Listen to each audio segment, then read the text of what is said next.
Hello and welcome to Nintendo Voice, your voice for everything Nintendo.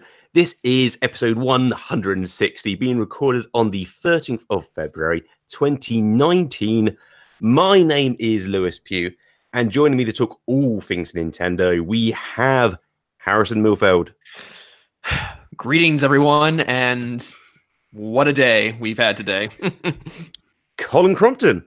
Hello, I'm back. He's back. He's back. To soon be gone again. But no, not yet.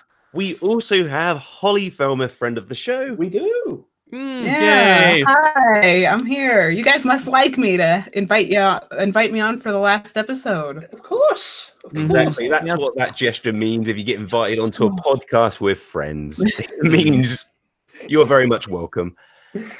We have a very special episode for you today. We also have a bit of a somber episode, but it's also going to be it's going to be a jolly episode. It's a time of celebration and a time of reflection. This is the final episode of Nintendo Voice after much deliberations, mostly due to time commitments and meeting up in terms of different time zones around the world on a weekly, regular, scheduled basis. It's difficult. It was difficult. It was also a lot of fun, but we decided to end things with a celebration episode. To bring Holly back in from our Nintendo days, and obviously having helped out on several episodes of Nintendo Voice as well. And we've also had a Nintendo Direct today. That was just coincidence. Yeah, it kind of was. But that has happened. We're going to do our Game Voicey Awards also today. And we've got a bunch of messages from the very kind listeners and watchers of the show, which we're going to go through at the end.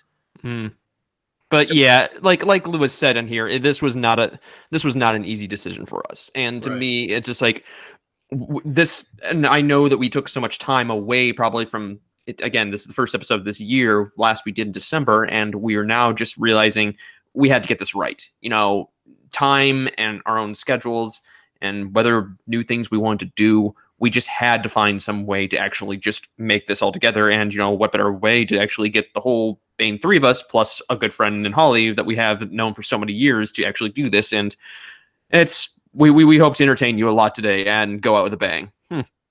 Indeed. And I do want to give a very, very special thanks. And I hope this won't be the only time it comes up in the show. Hopefully it doesn't sound too corny, but to you, the listener, the podcast wouldn't be anything without your guys and girls constant support, pouring in questions, checking out the show, actually just listening to the show, downloading the show, talking about the show. That all really does help, and it really is it's very important to me, and I generally want to thank all of you people. If any of you, will give out our contact details as usual at the end of the show. And it's going to be odd catching me off guard saying usual a few times here. But please do reach out to us if you feel the need to. And we will be here, or I can at least speak to myself. If you want to ask Nintendo questions, or just get takes on it, even if I'm not podcasting, feel free just to reach out if you want my opinion. But no, thank you so much for checking out the show over the years, whether it has been Nintendo Voice or whether it was Nintendo before it. We have been podcasting now for quite a length of time, week on week. Maybe not every week, but for a bunch of weeks we have. And so thank you for being there and for checking us out. And that's been really cool. So thank you. Thank you very much. Thank you. Yeah. I want to piggyback on that a little bit. Yeah, the viewership and the listenership of all the projects we've been involved with the support has been incredible. It really has. And I know we haven't been, sometimes it's difficult to be consistent, given our recording situation. It's hard. I mean, we had a really good time where we were just knocking them out week after week after week. And yeah, it's been really fun. And I've had a great time with you guys and the listeners. Just Did it. And, I know we'll probably get more goodbyes near the end, but I mean, I know we've got a lot to talk about here. It just, when it comes to things like we're doing here, I don't regret any bit of it. I don't regret doing this whole time. It's just, unfortunately, I feel like, well, I always, and I mentioned this in the show, whatever, I always kind of joked that, basically starting a podcast is almost like the millennial equivalent of like starting a band. It seems like in high school, I feel like. I think you may be on the site then. Yeah. Now for a song. Oh. Anyway, as we said, we're going to do some special farewells at the end of the show. So let's jump in to some Nintendo Direct news.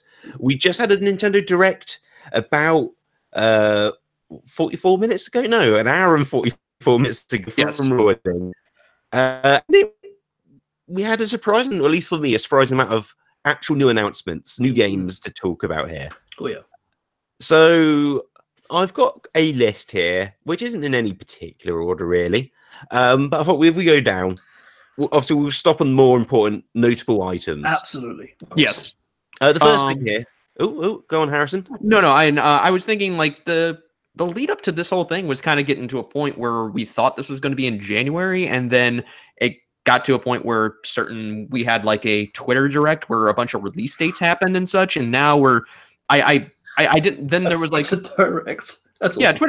Twitter Direct. Yeah, people just announce all that stuff through it. And yeah, sure. But yeah, I mean, Yoshi's Crafted World's coming out in March, so that was one of the part of it. And this case here is I enjoyed it, but yeah. So let's continue. Let's go through the bullet points. Okay, well, you started with Yoshi's Crafted World. There is a demo. Is the demo released now? Well, currently the eShop feels like it's down right now, and really? Yeah. Really? I think. How are my downloads doing? I wonder. I was going to say yeah, because before the show, we're scattergunning this. I did download Tetris 99, which is a new game, a new free download. Awesome. That's cool. Does anyone know if it has any like paid stuff in it yet? Like mine's still downloading. Mine's finished downloaded. I've not actually checked it out yet. The impression I get is that there isn't, but I can't confirm. But it's the battle royale of Tetris. So what's not to be excited about? I need to. This is for a second I thought we were getting Tetris Effect, but no, that was obviously yeah. But left me mixed because I like the idea of this. It's 99 players of Tetris until there is and can only be one. It's a nice little take on the battle royale concept. Especially for a free to play game, as it were. I think with the Tetris brand, it's cool. It's a cool thing to happen. It's unique, which you can never complain about. No, definitely not. Let's talk about Smash Bros, shall we? They announced the version 3 update. Yeah. They're not going to tell us what's in it. Then why did they announce it? I agree with Colin here. That was weird. I was like, hey, Smash news. Like, oh, cool. No Smash news. And we got a model for Joker. Yeah, we got some glimpses of Joker. We assume that this, version 3 will be when Joker appears. Yeah. And I guess something else, or else why announce it in such a weird way? It's weird. Yeah. No, okay. What a non-announcement. Oh no, I want to get Colin and since Colin and Holly's opinion on what do you think of Joker being the first new Smash character? I think it just opens up the door for all these characters, whatever, like third party or people we haven't seen. So I dig it. I think it's cool. I'm glad it's third party stuff and not just like more Nintendo characters. I'm more open to third party. You mean more Fire Emblem characters? Yeah, I'm sure. I mean, Three Houses is going to have a representation. Yeah, a representation or something like that. I feel like there has to be. I don't know who else I can think of for the DLC stuff, but Doom Guy. Doom Guy. I've heard that actually a few times, but he's Foul Smash be cool. He goes like first person. Somebody from Dragon Quest, I could see, but again, it leaves the whole door open. We don't know what it's going to be, but I'm kind of glad that they skimmed on the Smash news. They're like, hey, here's the model for the character model for Joker. They definitely skimmed on it, yeah. Yeah, which is because let's just say everybody's enjoying Smash. We love it, but there's more important. I say there's we don't want to spend like 20 minutes on it, obviously. Yeah, so. I just don't understand the point of like, oh, there's gonna be a version 3.0 update. Like, did anybody assume that there were going to be no more updates for Smash? Yeah, look forward to incremental numerical updates to Smash Bros. Like, okay. Plus a new character. They got to keep the hype going for that game and its updates, though. So that's why they like had to include it. I feel like that too. Yeah. Yeah, where else are they going to tweet about it? Like, nobody gets hyped over a simple tweet, like just in the middle of the day. Wait, oh, we're going to release this. hyped over a simple tweet. Well, okay, this was let's just say anytime when there's a direct announce, that tweet gets always hyped up. But true. Also this is true. But also, then I know this was not part of the direct, but I will definitely comment on this news.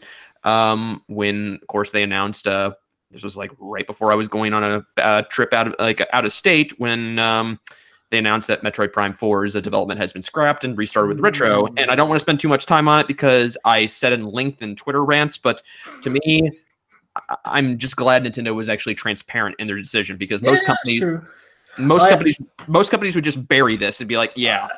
I've never seen the Miyamoto quotes sent out and retweeted so many times. Like, the bad game is rush game is bad forever, and a delayed game is eventually good. I've heard that quote's been disputed, though. I've heard whether he said it, but again, either or. But I'd say it's everywhere. When that news dropped, it's like, okay, guys, I get it.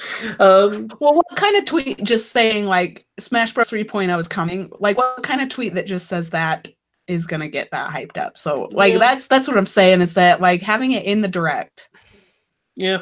I don't know. There's something to that. Feel like that's right. Yeah, I think they basically didn't really have anything to announce for Smash Bros, but they wanted just to have it alongside the other, game title names. Yeah, as something like, oh, don't forget, obviously there's Smash Bros stuff coming this year, but that's all they really wanted to say about it. Mm-hmm. It's just so it was in the the list of games, the conversation. This is now. It's like, hey, Smash is still important. Don't forget about Smash. It's still important. So we got. It's always important. Of course it is. So yeah, that was a video snippet made particularly for podcast people to talk about, and we just did for like 10 minutes. Exactly. We went Mario Maker 2. Oh yeah, let's pass on that one. No, I'm kidding. I'm super excited for that. I am too. I am. Oh yeah. We've got slopes. Slopes, I know. Slopes. We got Mario. Come on, there's tons of new stuff. There is loads of stuff. The cat suit's back. The cat suit's back. Yeah. It kind of seemed to have like the new Super Mario Bros. Art style seemed to have a bit more of a 3D. 3D world, 3D land kind of mix to it. And it looks like there's a bunch of new items, and just enemies and object types. Yep.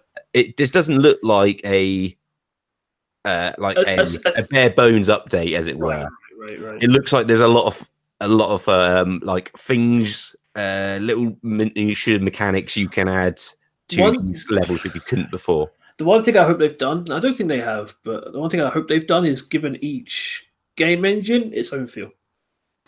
Yeah. No. I think that's it's obviously deliberate, but I think that's something they'll stick with. Yeah, probably. Just so you can switch art style and then not have to worry about it also switching, rebuilding the level over again. Yeah. I'm just glad that this. I'm just glad that they have actually, like I said, not just a bare bones kind of like port what we saw from the last one, but with this, I'm just glad that online community that thrived for as short as it did on the Wii U is going to get a bigger audience, especially on here. Definitely, it's going to be huge. It will. Yeah. Wow. I think what's also worth mentioning is there was some quite significant user interface changes. Yeah. And I assume that's to go alongside the fact that you could be making levels without a touchscreen.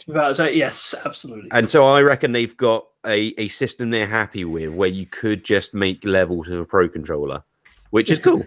Yeah, but I assume it's actually they showed it supporting the touchscreen. Mm-hmm. But yeah, I imagine they've got a weird system of holding down triggers and other things to use buttons to make levels. I just do wonder, though, will the hand that is superimposed, whatever, will it still continue to be there? Because I'm not sure if I saw it in the trailer. Will it have a little stylus, or will it just be a fat finger poking? No, there was a cat paw. No, there was like cat paws for one of them. Yeah, no, certainly, yeah. But I was wondering if like the stylus hand will return, as it were. Mhm. I'm guessing not. I'm guessing that replaced by just a little finger. Yeah, because I was wondering how they would be able to with especially the Switch tablet having its own with its own touchscreen on there. I was thinking, how are they going to be able to do that without the dual screen effect to it? Because and it looks like they've, like you said, Lewis, they found a system to a point where it's very snappy. I mean, my guess to this whole thing was like you'd be able to use your phone doing this. Like at one point, like, hey, connect it with this. But I guess that'd just be too much. So, but this is coming out in June, correct? Yes, I believe so. So soon. Yeah. Wow. Jeez. Yeah. Yeah, right around the corner, which is exciting times. I do want to. What? Go ahead. Oh, sorry. I was just gonna ask, like, do you think Super Mario 3D World is gonna get a dang port at some point on the Switch, especially since Mario Maker 2? Absolutely. It's got those like clear pipes and it's got Cap Mario and everything. Like that port has to come soon, I think. Yeah, I think if Mario, like New Super Mario Brothers, if New Super Mario Brothers Deluxe is on there, it has to come, because I think the question is whether it comes bundled with 3D Land or not. I'm not sure. That'd be interesting. It would be very nice. It's very hard to know if very Nintendo. Not Nintendo. Exactly. Yeah, exactly. Maybe because it was a portable game. They want to sell it separately for $50 a pop. They could. So. It is Mario, so yeah. I failed to mention this at the beginning. I know I'm kind of switching gears here a little bit, but when Nintendo announced, this is non-direct stuff. You know, when Nintendo announced their financials about what they were doing as far as like Switch hardware and software is being sold, and they changed their mark from 20 million in the fiscal year now to 17. I'd like to apologize to you, Colin. Yes, you were right, even though I will definitely say they got close, or they're about to get close. Yeah, but it shows that Smash Brothers Ultimate sold like 12 million in a month. Yeah, that's insane. It's pretty nuts, isn't it? Yeah. I just wanted to bring that up on the show, realizing like, yeah, because you were always the one saying, I don't think they'll make it, but I was always that one who said they may barely make it. But I'm always a negative voice. That's what it comes down to. But Mario Maker, I got to be right at some point. Yeah. But hey, Mario Maker 2, I'm excited for. So yeah, day one for me. Oh, definitely. Oh, definitely. I think Mario Maker 2 is going to do very well. Just day one sort of thing. I think it now has the kind of the hindsight of its reputation. I think it's going to be one of the few games I actually buy digitally as well. I think I always want to have it on the system. Yeah, I think my basis for like online games, I think I mentioned here before, is like if it's multiplayer, I'm always going to have it on my system as far as digitally. So that's right. Yeah. Mm-hmm. Cool. Well, I think we should jump on to Dragon Quest 11 S Definitive Edition. That's not the full title. There are more words there. That's all I've got for now. Is anyone here a Dragon Quest like expert? Because I am not entirely sure what this is in relation to what's already come out on like the PS4. Okay, so is it basically the same thing, or like how is it different? Probably yes. Let Colin explain. I know the music's different and they have like a 2D but go on. Yes, they've been working on the Switch version for a while now. I think it was meant to originally come out with the PS4 and the Xbox. Did it come out on Xbox One? Did you? Heck if I know. But so the Switch version got held back, and they've apparently done quite a fair amount to it, which is good. I can't tell you if the differences are going to be worth the wait, like in terms of time difference, because it's been out for a little while now on PS4. So, but it is the same thing. It's not like graphically downgraded noticeably. It looks, to me, from just the way I see it, it looks pretty much identical. Yeah, there's some interesting, changes which they did go through on the Direct, like how there was originally well, I say originally in Japan, there was also a 3DS version. Yes. Which was played in, 2D. One of the options was it was played in a retro 2D style, which is available on this Switch version. Which is cool. Awesome. Which is cool. Good note, Colin. And there's also extra content for the like side stories for the lead characters. The voice acting as well. That's something which wasn't in the original release. The English or the Japanese option? Japanese. I believe it is English on the other versions, but Japanese is definitely new to the Switch. Yeah. And the fact that you can switch between the music tracks as well. Yes. And so it looks like there has been, at least for like a Dragon Quest Definitive Edition type role, some significant upgrades here. And it sounds like there's more they've yet to announce yet as well, from how they worded this. So yeah, I think in terms of having a definitive edition of an RPG, they have chucked a lot at it already. And it's cool because it's the first time I think I've seen the Switch game in motion. Right. And it looks very much like that PS4 game, which impressed me at the very least. It's the art style that carries that the most. It is not. Yeah, these do. I know that these because I was listening to an episode of Retronauts where they talked about Dragon Quest 11, and they mentioned on there how the music on there they did not really like on those PS4 versions, I believe, but this one kind of corrects it. Yes, it was heavily. You could tell it was like keyboard instruments being played. MIDI files, yeah, basically MIDI files. So they decided to actually record the orchestra playing it. So yes. Wow. Well, I don't actually own a PS4 yet, so I might just get this. I thought you did. Wait, I thought you did already for some reason. Maybe that's because I've been tweeting about Kingdom Hearts 3. Yeah, I've been watching my roommate play Kingdom. I've been watching my roommate play Kingdom Hearts 3 when he first got it, and I'm just like, man, I really wish I was into this series right now because it just like I was being told the whole story of going like, I'm still confused right now. But I don't even.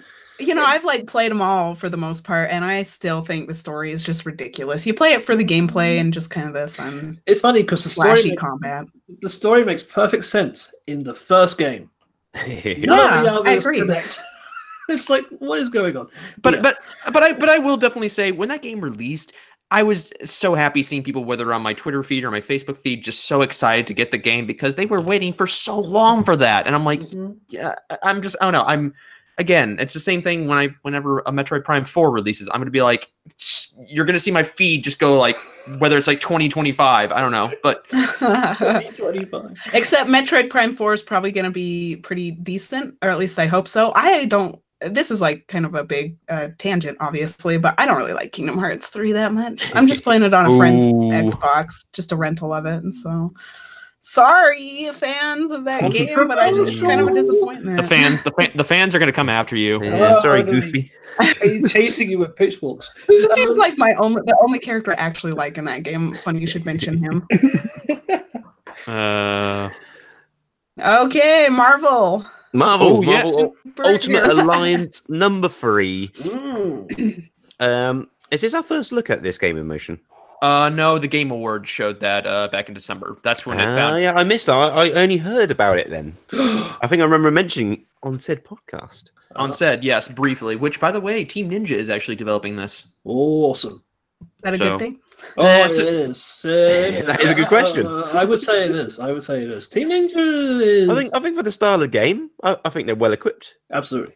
Yeah, I agree. I think it looks good personally. It's one that I'm definitely interested in getting once we know more about it and whatnot. Like, I love Marvel. Like, the Marvel Cinematic Universe is kind of hobby for me, I guess. At this point, it's almost a hobby. Because you spend so much darn time watching. I was going to say, there's enough of it for it to be a hobby. Yeah. Well, until Thanos Thanos basically snaps the game away, but that's a whole different thing. Speaking of Marvel, more Marvel. Holly? Did you ever see Spider-Man Into the Spider-Verse? I didn't. Like that animated movie that was so popular. It's so good. It's so good. I didn't even really hear about it, and then suddenly everyone's like talking about it like it's the best thing ever, and I'm like, what even is this? So I have not seen it. No. Oh, it is so good. In terms of like my favorite anime movies from last year, I think that beat out even like Incredibles 2 and Isle of Dogs in terms of like this is yeah, this is terms of like a comic book movie that I wanted to see on stage, whatever like come to life through the page. So that's going on my to-do list for sure. Yeah, it's good. Boy, Watch but that movie when it comes out on Blu-ray. yeah, it's good. We already talked about Tetris 99, correct? We did. I've not played it yet. I've downloaded it. It's 99 players of Tetris. I haven't downloaded it yet, but I'm tempted to pick it up. Why not? Yeah, why not, Colin? It's free. You can't go wrong. Exactly. It's intriguing. The concept intrigues me. What else we got here? I know there's some like quick hits in terms of the direct, right. like quick hits. Dead by Daylight.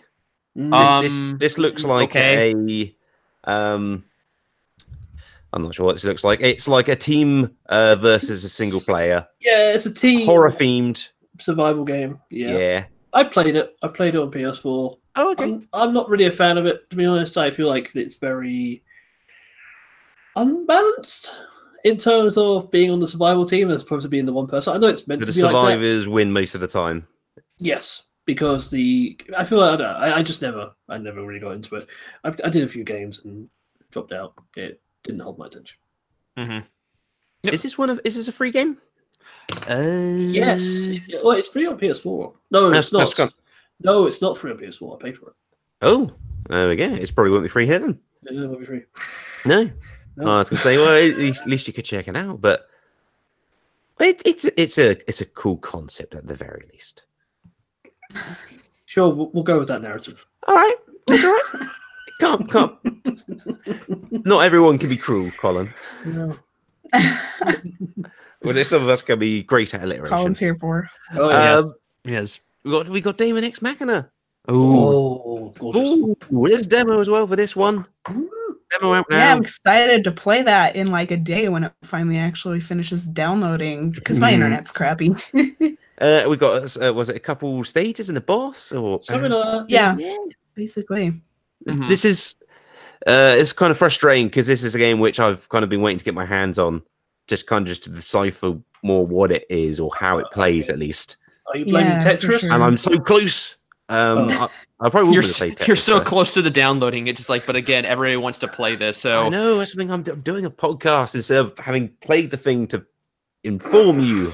Right now. Now it still looks pretty, is what I can say. I do. I'm glad Nintendo is actually publishing this one and kind of lifting it up a little bit, because when I see something like this, it's like, okay, the things I liked about Xenoblade Chronicle X was using the scales, and of course, one of my a game that I like so much that nobody really barely played was Zone of the Enders, the second runner. I feel like combining both of this into, I'm like, yes, give me that, please. They give it to you, Harrison. They give it to you. Well, you can try it out now and then tell them what you think of it. They're going the Octopath Traveler route, and they're gonna. Oh yeah. Take some feedback. Not a bad road to travel. No. Yeah. And sure. this one's still slated for summer, I assume. Yeah. Awesome. That's right. Yeah. So not long now. I mean, to be fair, most of these games in this direct.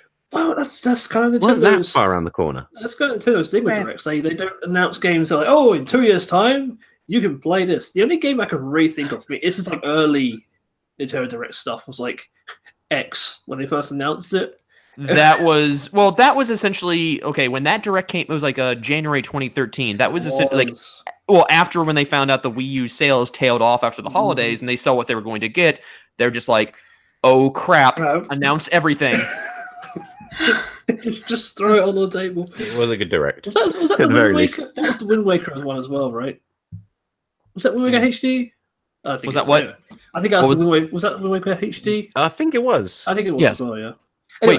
Wait, Xenoblade Chronicles X and HD? Every game on the Wii U was HD. No, and Wind Waker HD, where they... Oh yeah. Where they both revealed in the same direct. Every game on the Wii U is HD. Confirmed. I know that. I'm just like, wow, that was dumb of me. No, they did announce Wind Waker HD, but it was only screens. So that's right. Yes, of course. So before we jump into the next one, who's played Starlink? Never did play it, and I am jealous of everybody playing it. So Holly's got a hand up. I played it. Well. Yeah, we've got two of us here. Good. Well, decent game. Decent. It is. It's Yeah.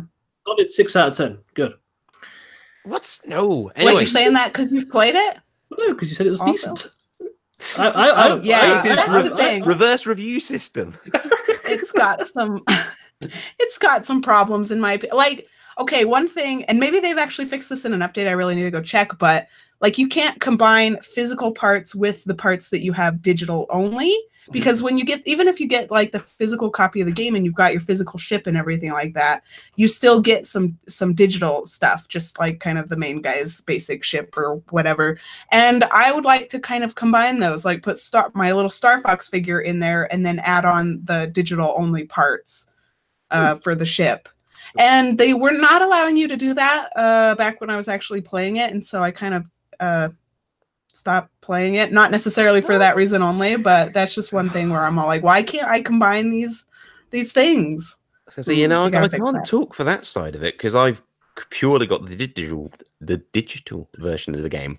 That's probably the way to go, honestly.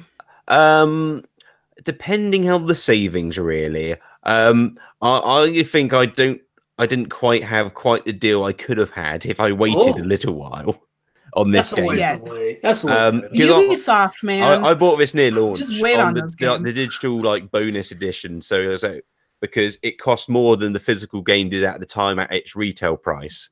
But it is cool game. You get like all of the content though, like all of the ship parts and whatnot. That to me is like a steal, because to get all of that physically is obscenely expensive. Well, I mean, it was on its original pricing, but so shortly did those prices plummet. Yeah, is kind of where I was going with that. And you would get like the starter bundle for like a third of the price of what the digital one was. That happens with Ubisoft games. You just gotta anticipate it. That's true, and I guess sudden new adventures in the Toys for Life genre can do that to you. Also, a completely coincidental news. Was it Guitar Hero Live was offering refunds because they shut down the lives part of the game. Yeah, that was something. Which is most of the game, apparently. That is like Guitar Hero, the very definition of like a fad. Yeah. Oh yeah. It is. Well, it burnt out so quick again. It's amazing. Yeah, I was in college during the height of that whole peripheral, like musicianal peripheral fad, and just nothing will ever remind me when I went to I'll finish the story real short. I went to a friend's college frat house like my freshman year, and this is right. I think it was right when Guitar Hero 2 hit. And my friend had already broken his Guitar Hero controller. And again, everybody's all like, yeah, because he was mad. They were like in some drunken rage. And then I go in there, I'm like, hey, all this is like broken. And then it's like, wow, yeah. And then he takes the guitar and he just smashes it as hard as he can. And it's like, there's just nothing but plastic everywhere. And I'm like, again, the rest of that night I don't remember, but that's a little anecdote to stick in your head. I just hope it wasn't the Wii edition where you put the Wii remote inside the guitar itself. That. Just add a bit of light. Well, yeah, because I mean, it's one thing if you've decided to retire from plastic instruments, but to take down a Wii remote with it would be quite tragic, I feel. Oh, yeah, I agree. In the process. Anyway, Starlink had a spring update. Always having one, which means you're going to be able to play as the rest of the Star Fox crew, and there's going to be a bunch of new Star Fox missions and content. Against like Star Wars. Yeah. Yeah, that's cool. I like it. We've already spoken about Yoshi's Crafted World. We've had confirmation as well from chat. Who was it? Was it Mike the Poet? I think so. You think so? That you would do. Someone from the chat has confirmed that Yoshi demo is available now, so check it out. It is cute. We'll download that. Do we have any fans of Box Boy in the house? Me. We have a non-fan because I played it and didn't enjoy it. You hate Box Boy? And I don't hate it. I just don't like it that much. Oh. Holly, come on. Waiting for years for like someone else to disagree. I just wanted us all to get on for one last episode. No, we can't. Box Boy and Box Girl has been announced on the Switch, coming out April 22nd. This is a completely new game, new stages, the biggest Box Boy game yet. Yeah. It's more Box Boy essentially. Yeah, pretty much. So if you're a fan, Is there a third character? Lots to look forward to. QB, nobody better be disrespecting QB. QB. Why is he not in the QB title? is the new one, isn't he? Yeah. The what? Oh yeah. I don't know. I campaigned for QB to be in Smash. I mean, I thought I've campaigned. You can't have Box Boy in Smash. Yeah, you could. We have Piranha Plant in Smash. We've got QB's slots possible to fill, Colin. Think of that sort of square slot, and Box Boy could go Just right Box in it. Boy, just draw 2 eyes. That's all you need. Are you saying that if the character selects like the icon, it just like QB takes up the whole space and it's just the little 2 dots? I reckon so. I think that's how that works. Okay. All right. Well, we got some more updates. Captain Toad. This is an odd one, really. Yeah, this was strange. I like this. I still like how this is going. I've been playing as Captain Toad recently, and Captain Toad is getting a new update, which is both a free update and some paid DLC. The free update is going to be a new co-op mode where Toad and Toadette you can play together, actually walking around the stages. There is a kind of co-op mode in Captain Toad, but it's kind of you're splitting the controls. Right. But this is 2 proper characters exploring the levels. And there's going to be a bunch of new stages, which is going to be the premium DLC. Which is cool. I like it. Yeah, Captain Toad is a really cool game. A very cute game, and it's adorable. It's surprisingly kind of clever with its kind of puzzle box design. Yeah, definitely. Yeah, it's cool. The amount of stuff they can cram into like a tiny little cube level. It's quite impressive. Yeah. Lewis is a fan. Yeah. Captain Toad. Time adventure. We have to me this is like a reason to buy it. If there's like maybe they'll release a physical edition of it that includes the DLC at some point, and at that point I would probably buy it just for the new content, and I'll just sell my Wii U copy or just give it away. I don't know. Who would buy that? Because the Switch version does also have. It's odd because it doesn't have like necessarily extra levels compared to the Wii U. It just has different additional levels. Because where the Wii U game had some stages based off of 3D World, right? The Switch version doesn't have those, but it's got some stages based off of Odyssey. So if you have played the Wii U game, it does have some different levels, and as well as there are obviously these new updates you can pay for to go on top. But yeah, there's a fair amount of content in here. I'm still what's Captain Toad do? Once I can buy it, plodding my way. Captain Toad can't jump. We know that. It'll be worth it. Cubic stages. We have a new Square RPG though. You might need to help me with the name. Oninaki. Oninaki. Oninaki. That is correct. So this is the team who made is it the Lost Sphere? Lost Sphere and I Am Setsuna. Yes, they are the ones. Thank you, Colin. It looks like it's a huge improvement from those though, which is cool because I think it's kind of the Tokyo RPG Factory, isn't that the name of Yes, that's the one, yeah. Yeah, and what's that? I said they make RPGs. The clue's in the name. But where? Yeah. If only they would tell us that much. Where? But I think they're just kind of a small, low budget kind of team. Like Square isn't like putting a ton of money into this studio. Right. So those games are kind of, they're almost like indie-esque. But this game, it looks like a pretty big jump from their previous work, which is really cool. It looks really cool. I mean, it's an interesting concept going between like the light world and like the dead world, I guess.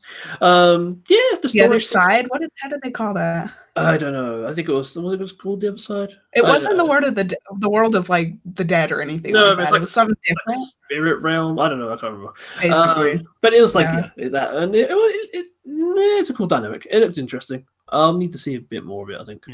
Yeah, if everybody's wondering why I'm kind of being quiet during this segment, it's not because I hate the game, but it's the fact that like I have not really done as much as far as like research onto it. What did you say, Lewis? What'd you say? Nothing at all. What'd you say? I wasn't even saying words. Apparently, you wasn't saying anything. Hates it. I don't hate it. No. Although I do like that Final Fantasy IX is got is now dropped on Nintendo Switch. Woo! Yeah, cool. Is that a pretty good Final Fantasy? I don't really know much about it. Well, one of the best. Okay.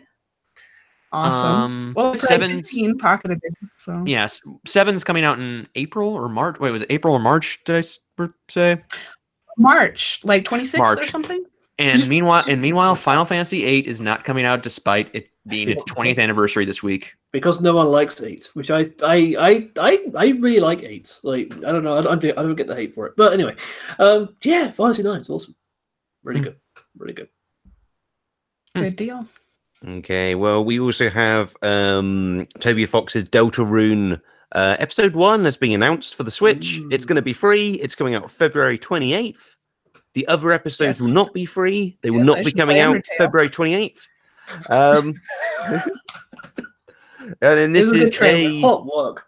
Watch it if you haven't. Is this a sequel to Undertale? I don't know. Is that a bit of a grey area? If it is or isn't? I don't know. I mean, the trailer said like for those who completed Undertale or something like that, and I'm all like, so you probably should beat Undertale first. Like, I guess I should get around to that at some point. I never played. Who knows? You should. It's on the Switch. Did you know now, Colin? No, I didn't. Well, actually, I did. Oh, it's on the Switch. I still need to check how it does certain bits in the game, which I'm not sure how it would on the PC version, but.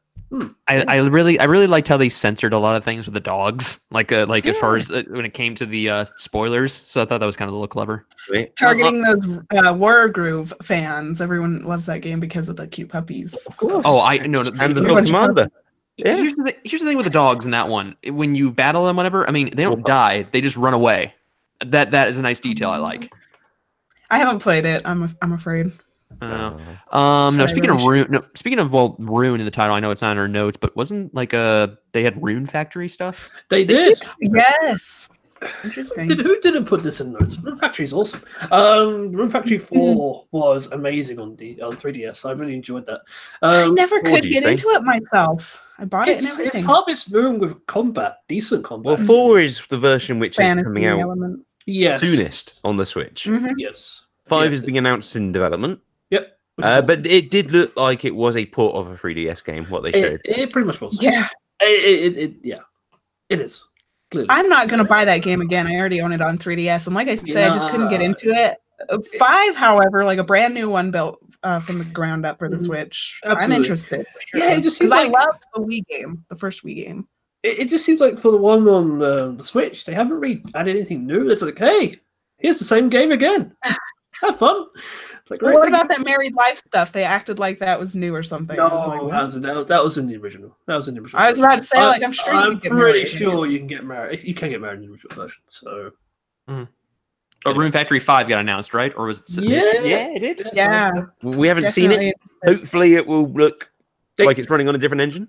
Well, we got a logo. We did. That's true.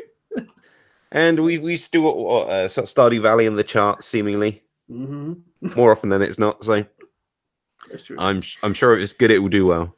There we go. Hot takes. I don't think it holds a candle to Stardew, but yeah. Well, number 5, maybe. It's got 5 in the title. It's already going to put people off. That's a very good point, Simon. Yep. You're a marketing genius. How about Unravel 2? 2 being a word, not a number. This is a EA indie game. Which is 2-player co-op platformer. EA Looks fun. Game. What a really fun. I mean, that is. Yeah. It's the truth, Colin. EA indie This game. podcast is the truth. That's the truth. There we go. New slogan. Write that down. Use it for next time. Slogan is definitely happening next time. That's why they took it down, because it was the truth. That's what I heard. There you are. Yeah. The truth is out there. Well, but we don't want people to know about it. Anyway. We haven't talked about Fire Emblem yet. No. Let's talk about that.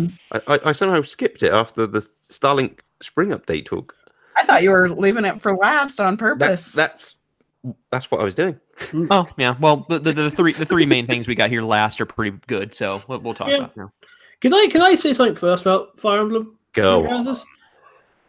Didn't really grab me. It didn't really grab me. Of course it didn't. Oh. Are you a fan of the series though, Colin? I loved Awakening. I thought Awakening was awesome.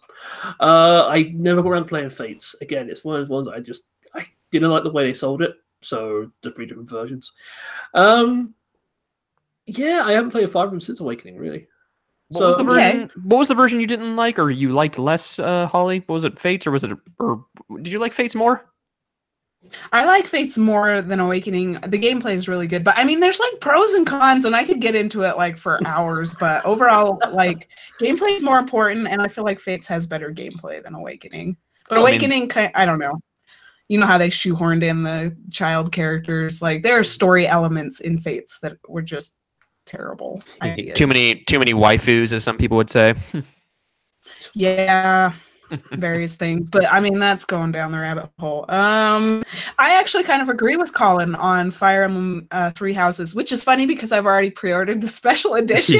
But I mean, so far it's not blowing my mind like what we're seeing, but it looks good, you know, and I'm gonna play it. It's Fire Emblem. I need something. I mean, when I saw from the trailer at E3 last year, is that I really liked as far as the design for when it came to like when you went to battles where it's just not one-on-one, but essentially it's like units. Looks like that to me is like kind of hooked me. It's okay. It's just I need something that's I'm gonna play this game regardless. I just need something that's gonna get me a little bit more excited in terms of like changing up the formula here and there. But then I like again I was expecting this for spring, but they dropped it right here. They said they're gonna be July 26th. So that's right. So there's a small delay on the 3 houses. The way I say it, I mean, I think it's tricky to make a Fire Emblem game appear kind of exciting before you get your hand on it. I think it clicks or it doesn't, like when you got your thumbs on the buttons and you're playing through your first few missions. Yeah, that's a tough sell. Exactly, I think it's hard to show the turn-based strategy game, and I think what we've seen does look good. I think it's much improved from what we saw at, was it last year's E3? Yeah, last E3 is when it debuted. Kind of first saw 3 houses. And I do like the idea of like this kind of this central area where these 3 continents meet. And it's you do choose one of the houses yourself. And so I imagined they're kind of going a bit with the Fire Emblem Fates, like choose your own, like Legion and story to go with it, but it is all contained within one game. It probably won't be as big as a focus in this as it wasn't in Fates. But I think they might be going in that direction. It might be a bit of they're going to borrow kind of successful elements of their recent Fire Emblem successes. But yeah, from what I've seen, it looks really cool. I like the art style. I like from what I've seen of the custom characters and how they all look in cutscenes as well. I think they have found quite a nice balance between the really high production valued cinematics we had on Awakening and Fates, and a real 3D engine which supports their custom characters and conversations with characters and such. So yeah, I'm feeling pretty positive about 3 houses, and it's one of those games which is in theory perfect for Switch in terms of playing it portably, chucking it on the TV, managing your time in a strategy game. I wonder if they'll include some sort of crossover interactivity with the mobile phone game. I thought that too, but I'm not quite sure how. But I think they might just leave it to. I imagine they'll have like themed events in the phone game about the main game. Definitely. I don't think there'll necessarily be any direct connection. There could be though, where the Nintendo account works and all that. You might be able to push some characters to the Switch game or push items over or something. And I'm telling you, the main character you can play as male or female in 3 houses. But that character... Smash. Guaranteed. I would bet £100 on it right now. Would you? Yeah, in Smash as a spirit. I actually don't think they're going to be adding any more characters. It'll be DLC. In Fire Emblem. It'll be DLC. It can't be part of the fighters. Oh my god, what is it called? The fighters. The fighter pass. Yeah. I don't think that character could be part of that, and I don't know that they're going to be doing any more characters after that pass. I don't know. Yeah, it'll be in there. I don't know. I think it was pretty close with Corin from Fates. Mm-hmm. I'm trying to think back how when that character came out and when the game came out. Wasn't it like? Wasn't it before? No, it was no. Fire Emblem Fates came out in February 2016. Are you talking about the Smash character as far as a fighter? Yeah. They announced Corin in it was the December before its release in 2015, because the month before there was a direct where they announced Cloud, which nobody was expecting, and then they announced Corin and then Bayonetta in that same direct. So now that you mention it that way, maybe they will add one of these Fire Emblem characters. I'm thinking to myself, they've announced Joker, and that's got people like so shocked and so surprised.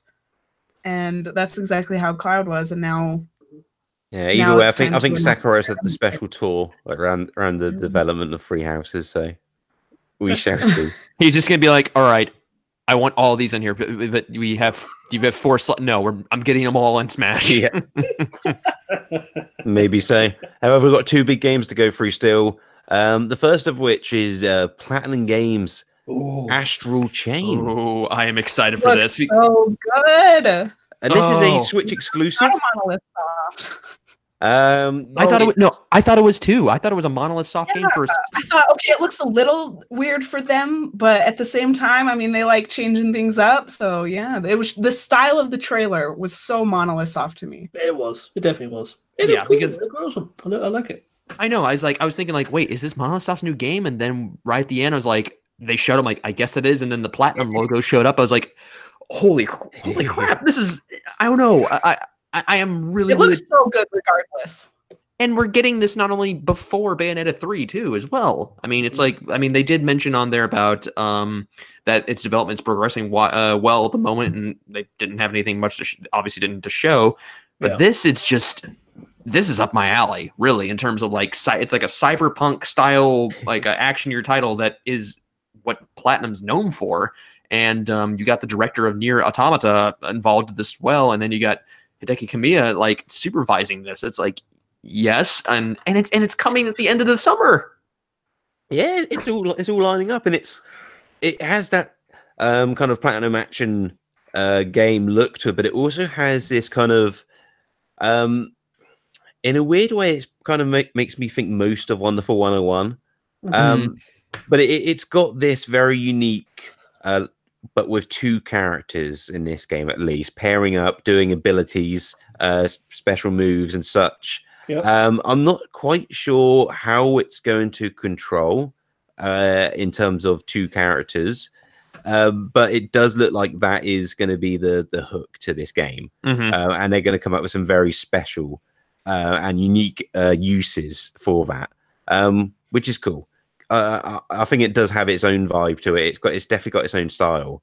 And it looks like, at least in my Wonderful 101 comparison, then it's a lot more simpler idea to get your head round than necessarily controlling the 101 wonderful. I can't remember what they were called now. The Wonderful 101. Oh no, sure, but did they have like a unit name sort of thing where they each called a thing? Like Wonder Yellow, Wonder Green. I guess they were the Wonders. I guess that's what I guess I was looking for. I feel like it's just the Wonderful Ones. The Wonderful Ones, maybe. I never played it, so that's 100 wonderful defenders of our world. Is that what you're thinking of? I think so. That by the way, they need to put Wonderful 101 on Switch so bad. I would love that. Do they need to? Oh yeah, it's the Switch. Everything needs to come to it. Oh, okay, fair enough.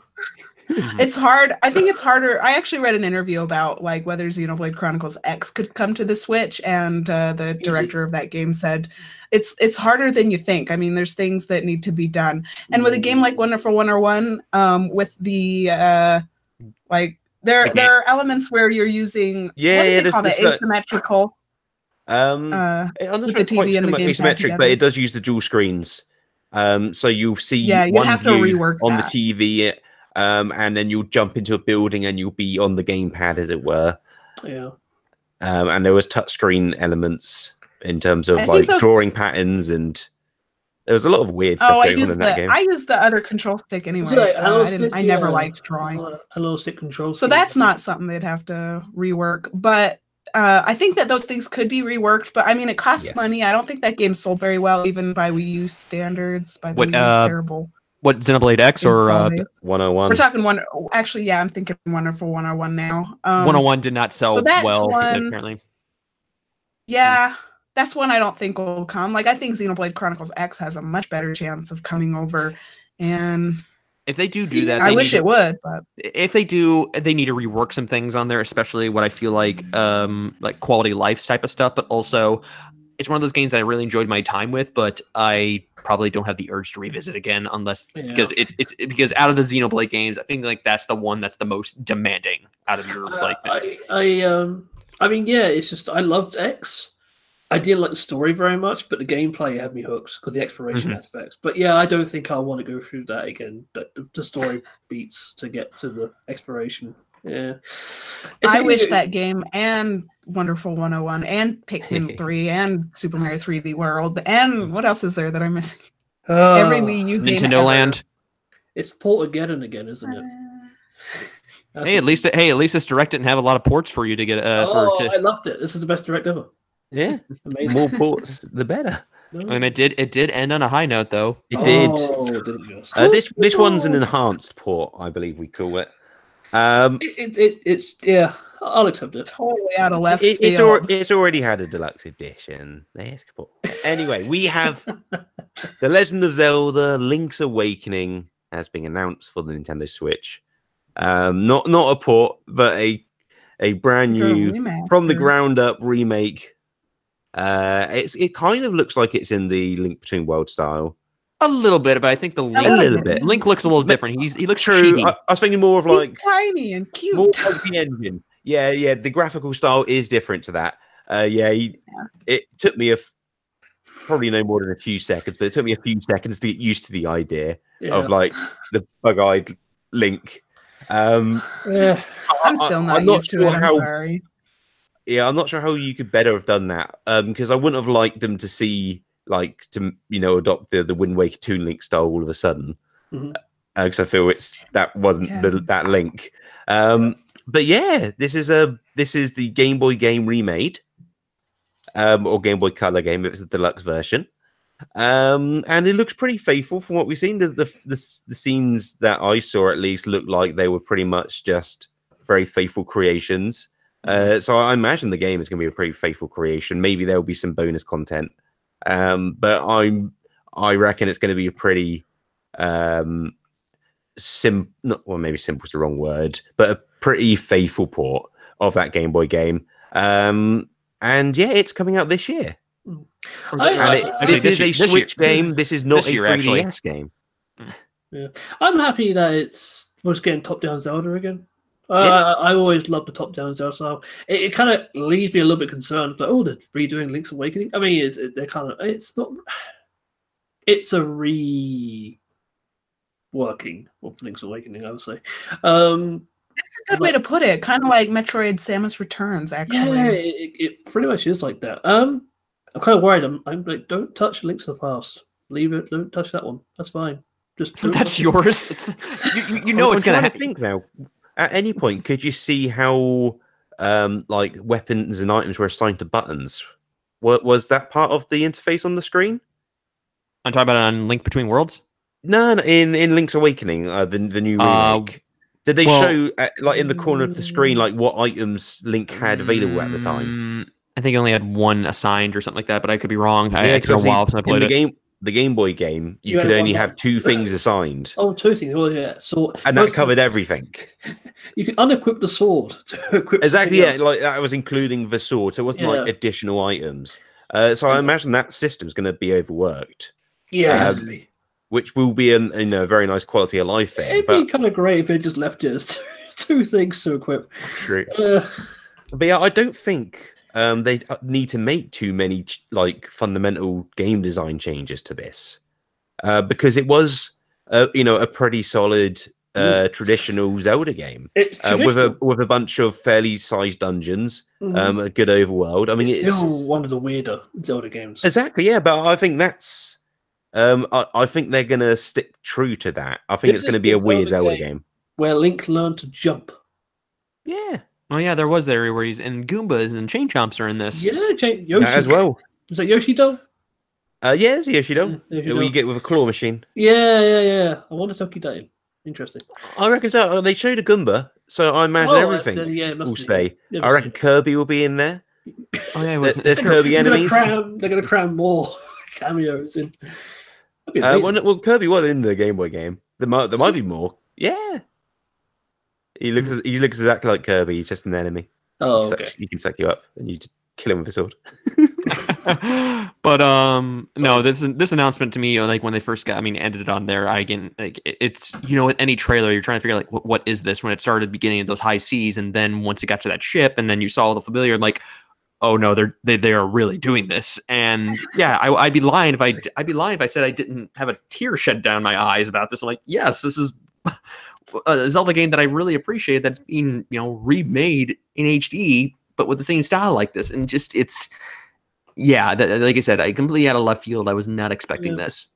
Yeah, and again, I think it's another good example of a game to bring to Switch, as it were. Yeah. Obviously, originally a portable game. It still can be if you want it to be, but you can also play it on the TV. It's interesting they're doing like this rash of like Game Boy remakes, essentially. Like they did Samus Returns. True, yeah. And now they're doing a Link's Awakening. It's like, what's next? What else? Super Mario Land? Well, we had not that one. That one's not that good. We had Pokemon Let's Go Pikachu recently. That is true, actually. You're right. Wow. So the Game Boy lives again, kind of. Yeah. Gargoyle's Quest. I love that game. I was about to say maybe we'll have a Game Boy, classics line to go alongside the NES line, and some Game Boy themed Joy-Cons. Obviously, could be sold at that point. Pretty neat. I like that. Game Boy themed Joy-Cons, like you basically took a Game Boy in half. Exactly, yeah, because then it would be a Game Boy themed So you have a Switch. speaker on one side. Because we don't have an NES themed Switch because the NES controllers are the weird. They go on sideways. Yeah, they're weird though. They're bizarre. Exactly. So the Game Boy ones shouldn't be that. Okay. But yeah, I'm pretty sure that covers everything, or at least most things from the Nintendo Direct. The majority, and to me, I was satisfied. I was really satisfied with that one, knowing the little bit of a wait that we've had from between ones. And again, it makes me feel like what Nintendo's actually doing in terms of like to insiders who like get the inside scoop in terms of this. Like, I feel like when it came to that Star Fox Grand Prix or that Metroid Prime Trilogy HD, it's just like it's just they're dangling it in front of everybody else. So like, oh, you think it's there, but it's not. But again, I feel like that's happening at some point, but I don't know when. So, but I like this Direct. I really, really did. My highlights, of course, were Link's Awakening, Mario Maker 2, and Box Boy, and of course, Astral Chain from Platinum Games. So that there has me on edge. There were so many that were good. Like I would have that exact list of like everything that I'm excited about. Did you mention Fire Emblem in that list though? I did a little bit read through there, but again, I need to get more info on this one because regardless, I'm still gonna play it. So yes, I like you just need more info just to get more hyped. Yeah, I agree with Harrison though. Really good Direct. I like that at the very before we had the two kind of surprise announcements at the very end. I liked that before that we got just kind of a brief thing giving us some release date updates on some games. And the things that were shadow dropped, I'm super excited about them, despite the fact that it'll take days to download them. By the time you listen to the audio version of this podcast, it will still be downloading. Yeah, those games still be timely and relevant. Yeah, I think that was a good mix of like big announcements, at least big for us, for like Astral Chain, Link's Awakening, Mario Maker 2, and those like little surprises like Tetris 99, the Starlink update, Box Boy, new stuff appearing in Captain Toad.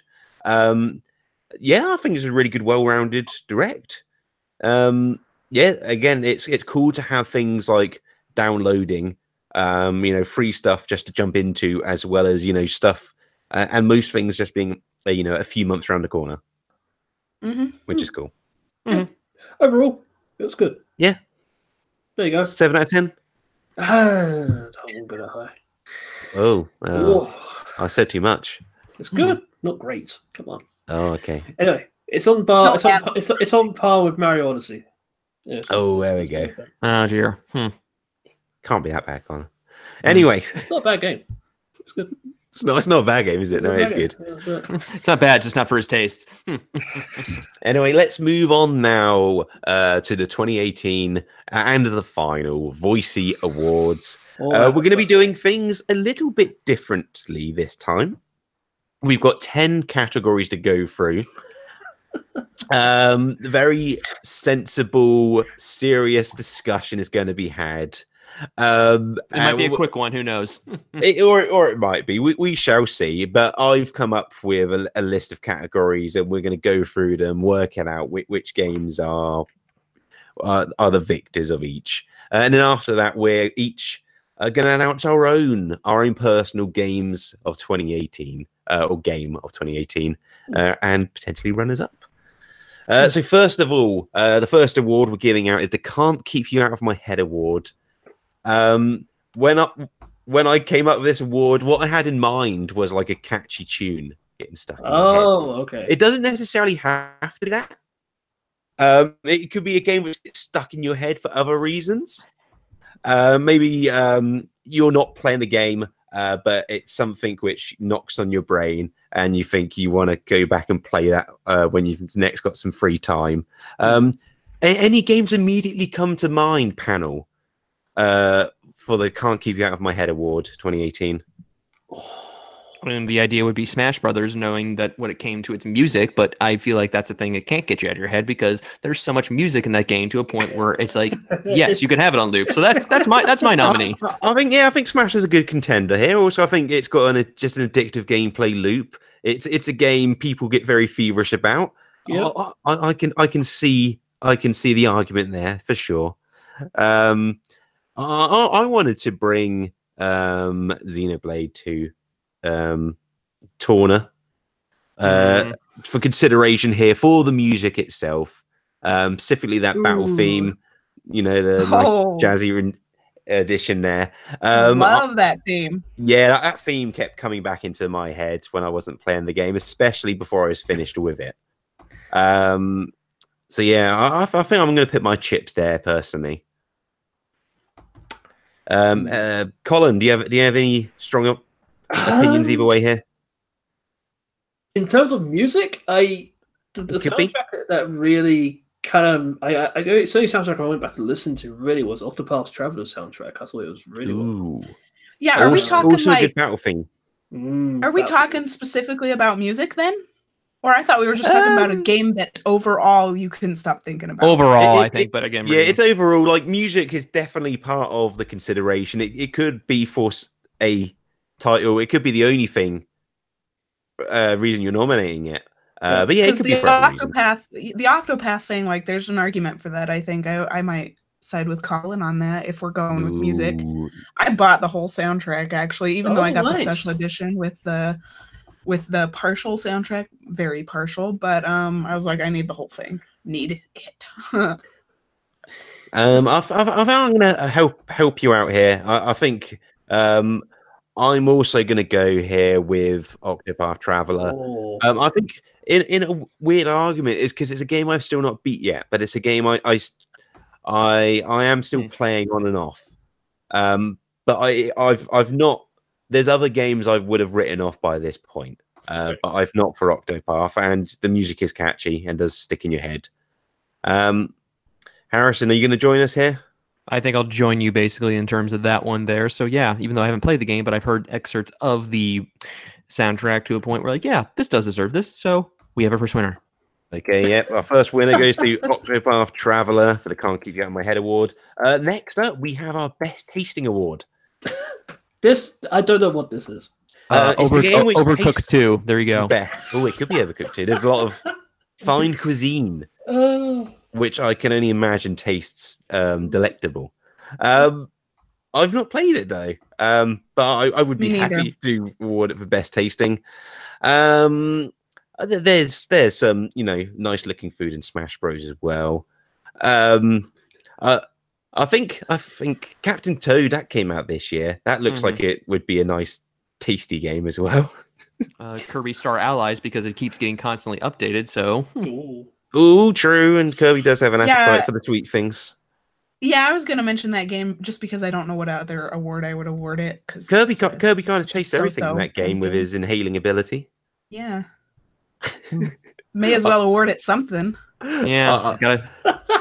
That's probably the best argument I'm going to hear this evening. So I think the best tasting award goes to Star Allies. There we go. We are making good and sensible work out of this list. Next up, we have the best new character award. Oh, Madeline, yes. Bam. Madeline from Celeste, easily. Madeline from Celeste. I never played Celeste, but I've heard good things about the character, so I can't disagree. Oh, I'm going to join you. I was gonna bring up Madeline. It's a sweep win here. So I assume was it all of us, but Colin played Celeste. Yeah, I didn't play Celeste. I want to. Celeste, yes. Oh, it's so good. Definitely worth it. Okay. Yeah, it's a pretty great game. Sorry, I got distracted by the live chat, but we're going to jump on to our next award, which is the Best Toy, Cardboard, or Amiibo Award. Here's my nominee. Yep. My nominee. Oh, ooh, the Ridley Amiibo. Did that come out last year, Harrison? It did come out this past December. It is eligible. Just look at that. Just look at the detail. Look at that. Look at that. Look at that magnificent space purple space dragon of death. Just look at that. Do we have anyone else with a prop ready?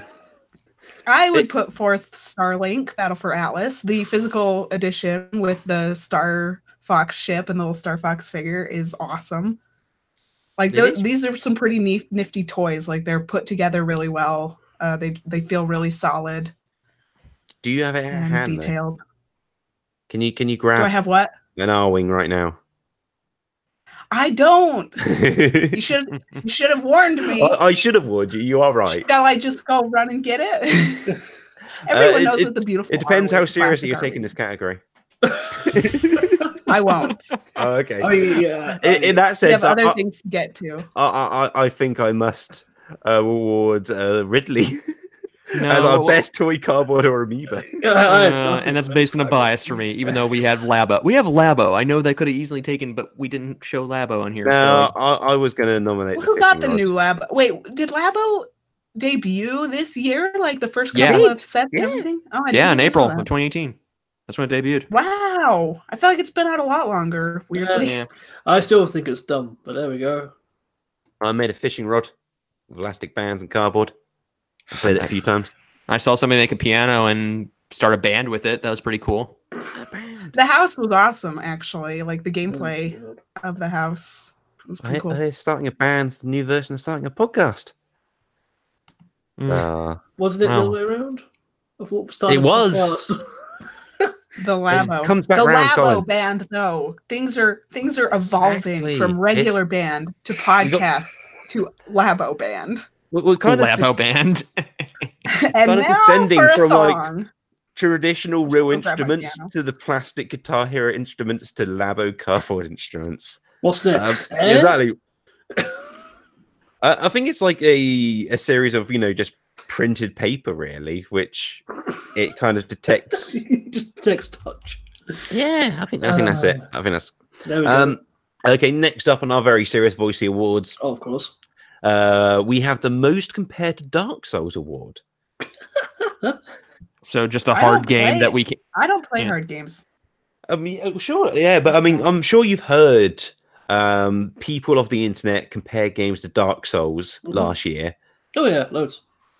Which game had the most comparisons to Dark Souls, though, Colin? Let me find the name of it. I believe it's just called Dark Souls. No, it's called Dead Cells. That's Cells. a game that I've Dead heard Cells. compared to Dark Souls a lot. It could be. It's like a 2D Dark Souls. 2D Dark Souls. I've heard that one. So we also do have Dark Souls remastered, which we could consider. What's the most Dark Souls like game? Oh, is it Dark Souls? The question is good thinking. whether more people said that or about Dead Cells. I think you might be right, Colin, with Dead Cells. If you're writing an article on Dark Souls, you're kind of going to mention Dark Souls in. But you wouldn't necessarily be directly comparing it to Dark Souls, would you? Well, no, because it is Dark Souls. You can't compare something to itself. Well, it is a remaster, so I guess inherently you would be. Well, they could compare. That's a tough one. You compare it to the other editions because the Switch version came out later as well, so I'm sure that would come up. Mm-hmm. It's tricky. Maybe. It's tricky. So what we're going with this one? I think Dead Cells. Okay. It takes it. It takes it. It took it. Dead Cells gets an award. Gets a voicey. Yay. But what's the least compared though to Dark Souls? Oh, that is our next category. The least compared to Dark Souls Mario award. Party. Oh. Mario Party. We just give it to Kirby. Give it to Kirby. Just give it to Kirby. No, Mario Party needs an award too. Mario Party. Because nobody dies. Some award. Mario Party dies ruins Mario friendships though. We know this. Friendships die, but Mario doesn't. What about Captain Toad Treasure Tracker? Mario Party. Yeah. Mario Party. We're getting. I'm hearing a lot of excitement about Mario Party. I don't know why. Yeah. Mario Party. Put Mario Party. Why not? Party. It's not winning. It's not winning anything else. Let's just give it this one. Oh, Pokemon, let's go. What Pokemon? No, it's been decided, Colin. Oh, It's okay. Super Mario Party. Nobody dies in The Pokemon. least compared to Dark Pokemon Souls. die, but no people. You now have the Cutest Game Award, Ooh. which maybe this is Kirby a could contender actually win this one. for the Captain Toad here. Pokemon? Come on. Pokemon's cute. You get to you kind of get to brush Pikachu's fur. Give him high fives. Could dress them up. Yeah, Dress him I up might just give it to Pokemon. It That's is really pretty cute cute. how you can dress up your Pokemon. with either that or an Eevee. And I think even how they're splitting up the different editions with like, oh, the two cutest Pokemon we can think of in the first gen. Which is nonsense, by the way. Growlithe is clearly the cutest. That would be a good Pokemon, a good companion Pokemon to. Until this game, I never would have said this, but I think Bellsprout's the cutest Pokemon ever. Just put it, make it walk by you. Make it walk by your trainer, and it's the cutest thing ever. Its little leaves, like, I don't know. Just do it. Who are we talking about? It's so cute. Bellsprout. Oh, Bellsprout. Its walking animation is so adorable. Okay. Bellsprout. Do it. Check it out. Do it for itself. On the subject of Pokemon though, have you guys heard of the Twitter profile called Bulbasaur Propaganda? No. Oh, it's just basically somebody who just makes a whole page about just posting things about why Bulbasaur is the best starter. Bulbasaur is the best. He is the number one Pokemon. Well, Bulbasaur's walking animation is also very cute. No, it's too late. Yeah, I've given the cutest game award to Bellsprout. Yeah, we did. We've already done it. Oh, you did that? I need to look at the notes. I need to catch up here. The entire category with the Bellsprout. Yeah, Yes. Bellsprout. Bellsprout's walking It's one of the animation. few awards which actually has the word game in it. Yeah. But Bellsprout wins it. Professional. Next up, we've got the Best Octo Award. I didn't explain this one in advance. I assumed it was self-explanatory. Is this a Splatoon thing? It could be. We've got Octopath Traveler. We've all got the Octo expansion. What is the best Octo game?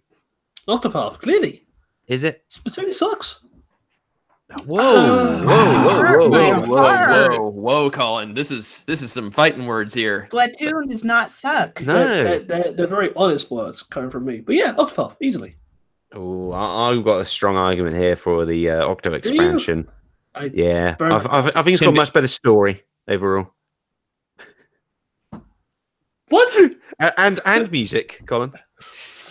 It does have great music. Splatoon does have some killer tracks. I will give it that. I mean, there's a lot of bangers on there.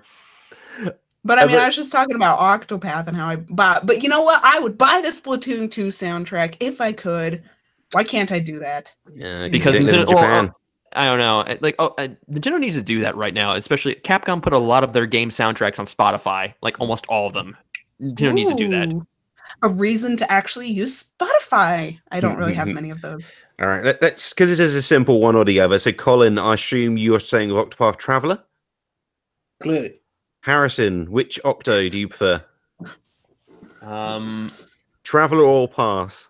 Oh. I'm using my wallet and head. Like this is heads. This is tails. All right. I don't know how they relate to those games, but It says Octopath. There you go. oh, Octopath. Holly, what do you say? You guys are putting me in a really tough situation here. I No, don't it's know. I easy. really Why like. not? I didn't You beat just need to say Octopath Octopath and Traveler. we can move on. It's great. What was it going to be, Holly? I would probably pick the Octo expansion though, honestly, because it kept me Don't coming leave it. back. Whereas I can't seem to like get Don't enough Don't leave it grit to and the- determination to grind my way to the end of Octopath Traveler because Mm. it's quite grindy. Mm. It is a I've bit gotta grindy, admit isn't it? that about it. So the Octo expansion. Well, I'm going to go with Octo expansion, which splits the team up, divides Do we- us do we once and play, for all. or how do we do this? I reckon. We'll settle it and smash y'all later Later. I think we need to go to the live when I chat for have this this one. internet. Oh, So live chat. the first mention of anything we get about that first mention of either Octopath or Well, you got to make your case. The Octo expansion or Octopath Traveler. Let us know, and we'll go to the next category now. But find the best way to communicate that message of which game should win the reward, and we'll check back at the end of the awards in a few minutes. Splatoon can't win. It can't. Well, we shall see. Anyway, we got the You Made Me Think award to decide now. So this is awarded to the game which made us think. Okay. Did any games make you think, Colin? Did I do any thinking this year? Well, was any thoughts had amongst us? This Celeste made me think. Celeste made me think. It made me think, and it gave me the feels. And the feels. Oh. Well, I don't want to know about the feels, but I'm glad it made you think. It was a very thoughtful game. What other games made us think? Well, did any other games make us think things? Colin Yeah. is scared, and I'm not sure why. I don't know what to say to this.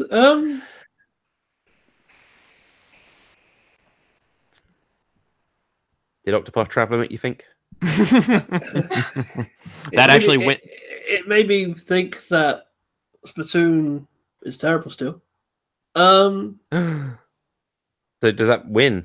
there you go. Does Go with that. Octopath? No, not Octopath. Does the Octo expansion win the thinking award? Why?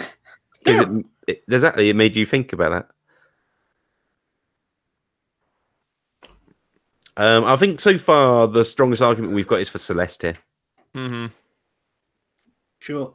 I was gonna say Xenoblade Torna. Ooh, okay. Ooh, okay. I've not played it. Did I just stir the pot there? I think you did. Well, I've not played it, so I don't know. We got two Tornas.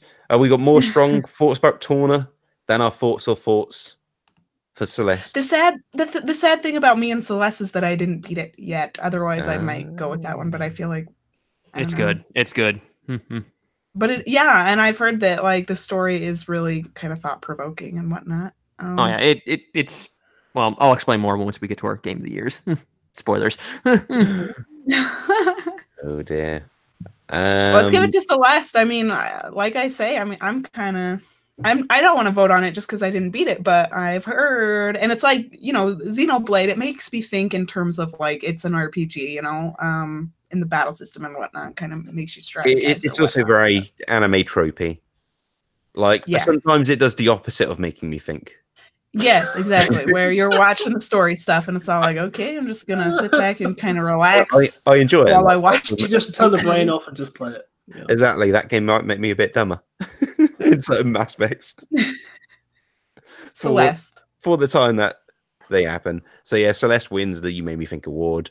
Hmm. We got 2 more to give out. The I'll Keep Coming Back to You award. Oh, that's easy. Me playing Xenoblade Chronicles 2, which I have yet to finish. Ooh. There you go. Oh. I'm not sure it would get the award for me. Ironically, Octopath might get the award for me. Because again, I've not beat it yet, but I do keep chipping away at it.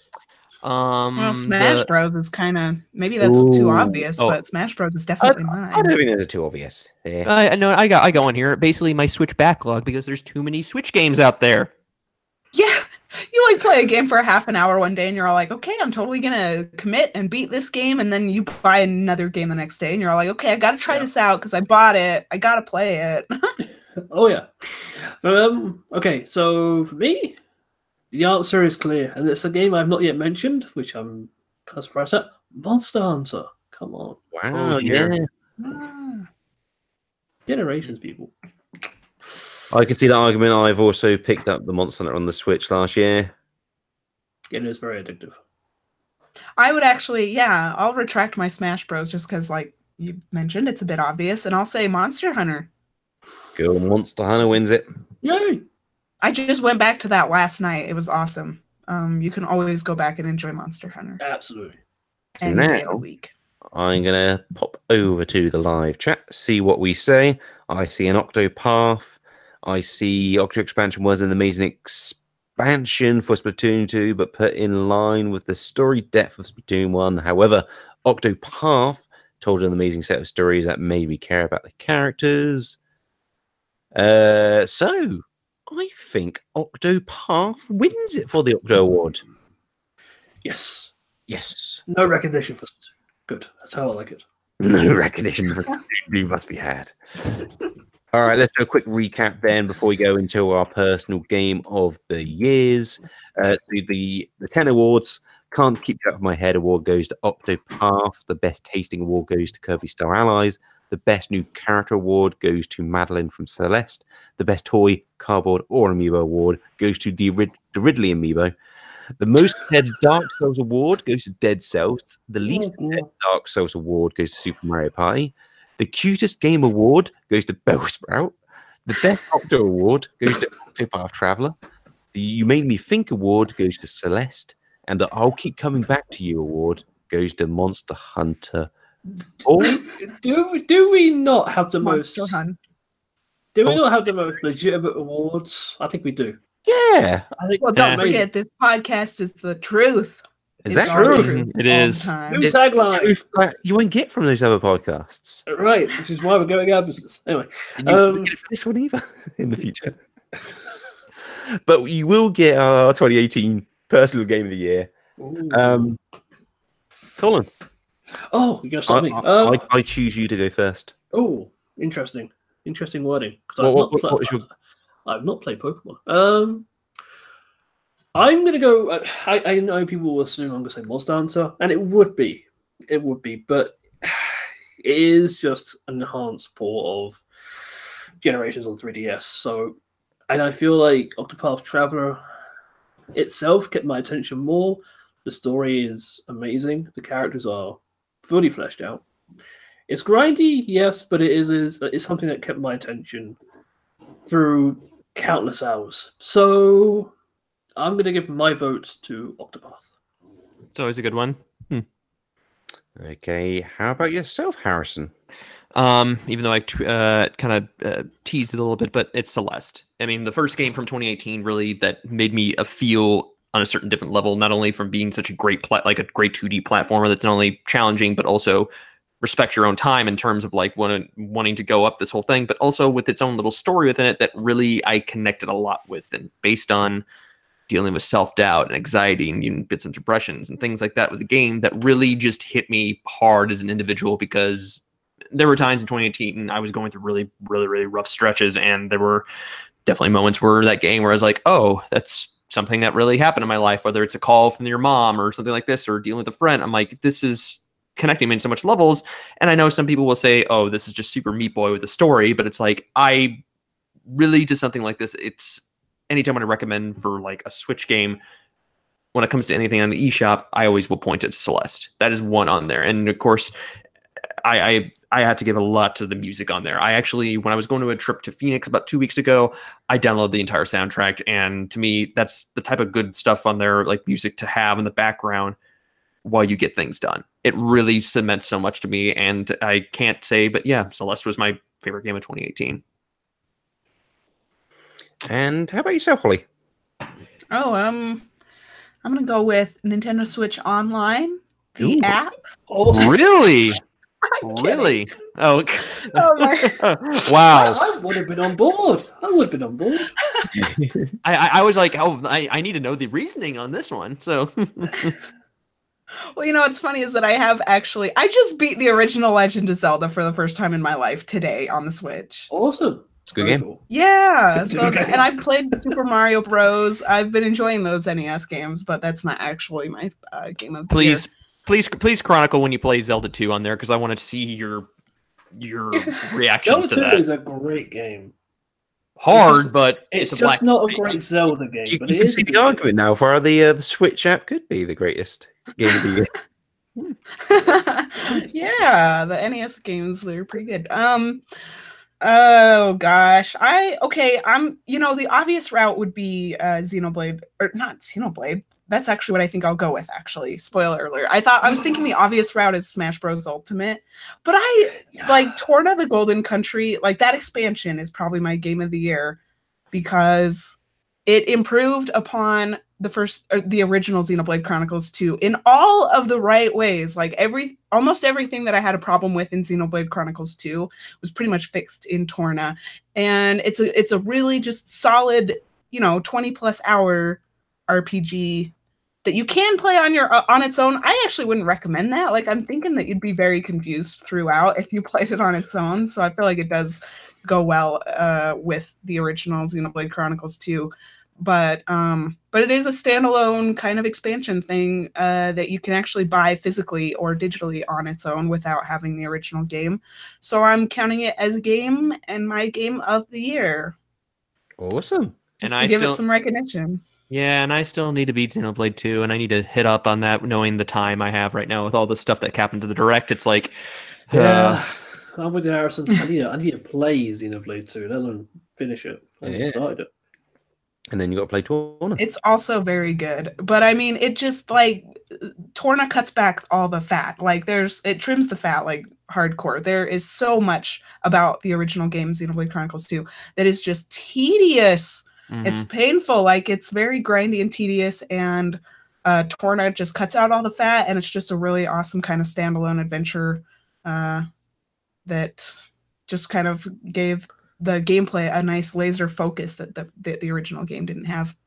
good, yeah. And that laser focus for me also was quite refreshing in RPGs in general. Just having because it is a shorter kind of RPG, but it is quite nice in that respect because it does hit the ground running. It doesn't kind of bog you down with all these complicated systems. It does have complicated systems in there, but it somehow finds a way to let you work with them, let you play with them early on, and have some exciting encounters, opposed to dragging out these mechanics over like 20-30 hours. They just kind of chuck you in the middle, like on the first initial fight, and add it in from there. But yeah, it does just keep that story going. It keeps it exciting, keeps it interesting throughout, without having kind of these lull periods, which you do in a lot of like grandiose games. Mithra's hilarious in it also. Like I didn't think Mithra was that interesting in the original game, but she is hilarious. Like she's so, what is the word? Spunky. Not coarse. Spunky, yeah. I'm just thinking like she kind of drives people away, but it's really funny because she's just so sarcastic and so For me, not likable, but still hilarious. my game of the year is one which has already been mentioned on this list, which is Celeste. Bellsprout. Bellsprout's my game of the year. I did consider Bellsprout for the greatest game of 2018. But it didn't quite win it. was beaten by Celeste, which I only actually beat fairly recently, considering when it came out.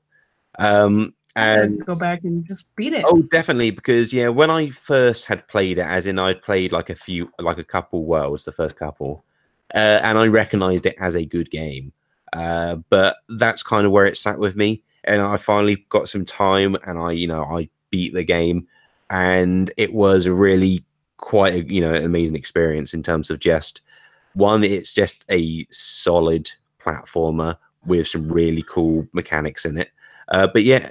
As Harrison mentioned, it does also have a very interesting and unique story, which it tells without getting in the way of the game itself. It's got this really cool art style. The music's very nice. It all comes together in this game, which is gameplay first, which is refreshing in itself. And it's a game which you kind of hear about like the themes and such, and I feel you can mistake it for like quite an artsy game, which I don't think it is. Like there are other kind of indie titles like Gris I've been playing, which I feel put like its artistic values above its gameplay, which Celeste doesn't do. Celeste is a game which is gameplay first, but it also does all these other things really, really well. And so I would recommend, and I think this is probably part of it, is I feel I could recommend Celeste to almost anyone. I guess you possibly have got a barrier of entry in terms of how well you can simply play like 2D platformers, but it does have a bunch of accessibility options in there, which I never did play with, but I hear they're very good. If you feel like you need a bit of a helping hand for to get through the game and to enjoy it. So yeah, it's really solid on all fronts, and I was generally quite like moved by that story which went through it, and the gameplay is very, very good. So for me, Bellsprout just missed it, and it does go to Celeste. Poor Bellsprout. For Bellsprout indeed. But that does take us nearly to the end of our show. We'd have, however, a bunch of tweets and questions from you guys to us, which we'll go through now. Our final listener question segment. Exactly. It's going to be. Let's just do this one. But we got it. We got it. At Break a Bone. How do you think Nintendo has changed since you started covering them? What has been some of the highlights and lowlights of Nintendo news since the start? What is your final wish for Nintendo as you sign off? Will you have a reunion episode for the Mario movie? Ooh, I'll say mine real quick on here in terms of how I think like Nintendo has changed since you started covering them.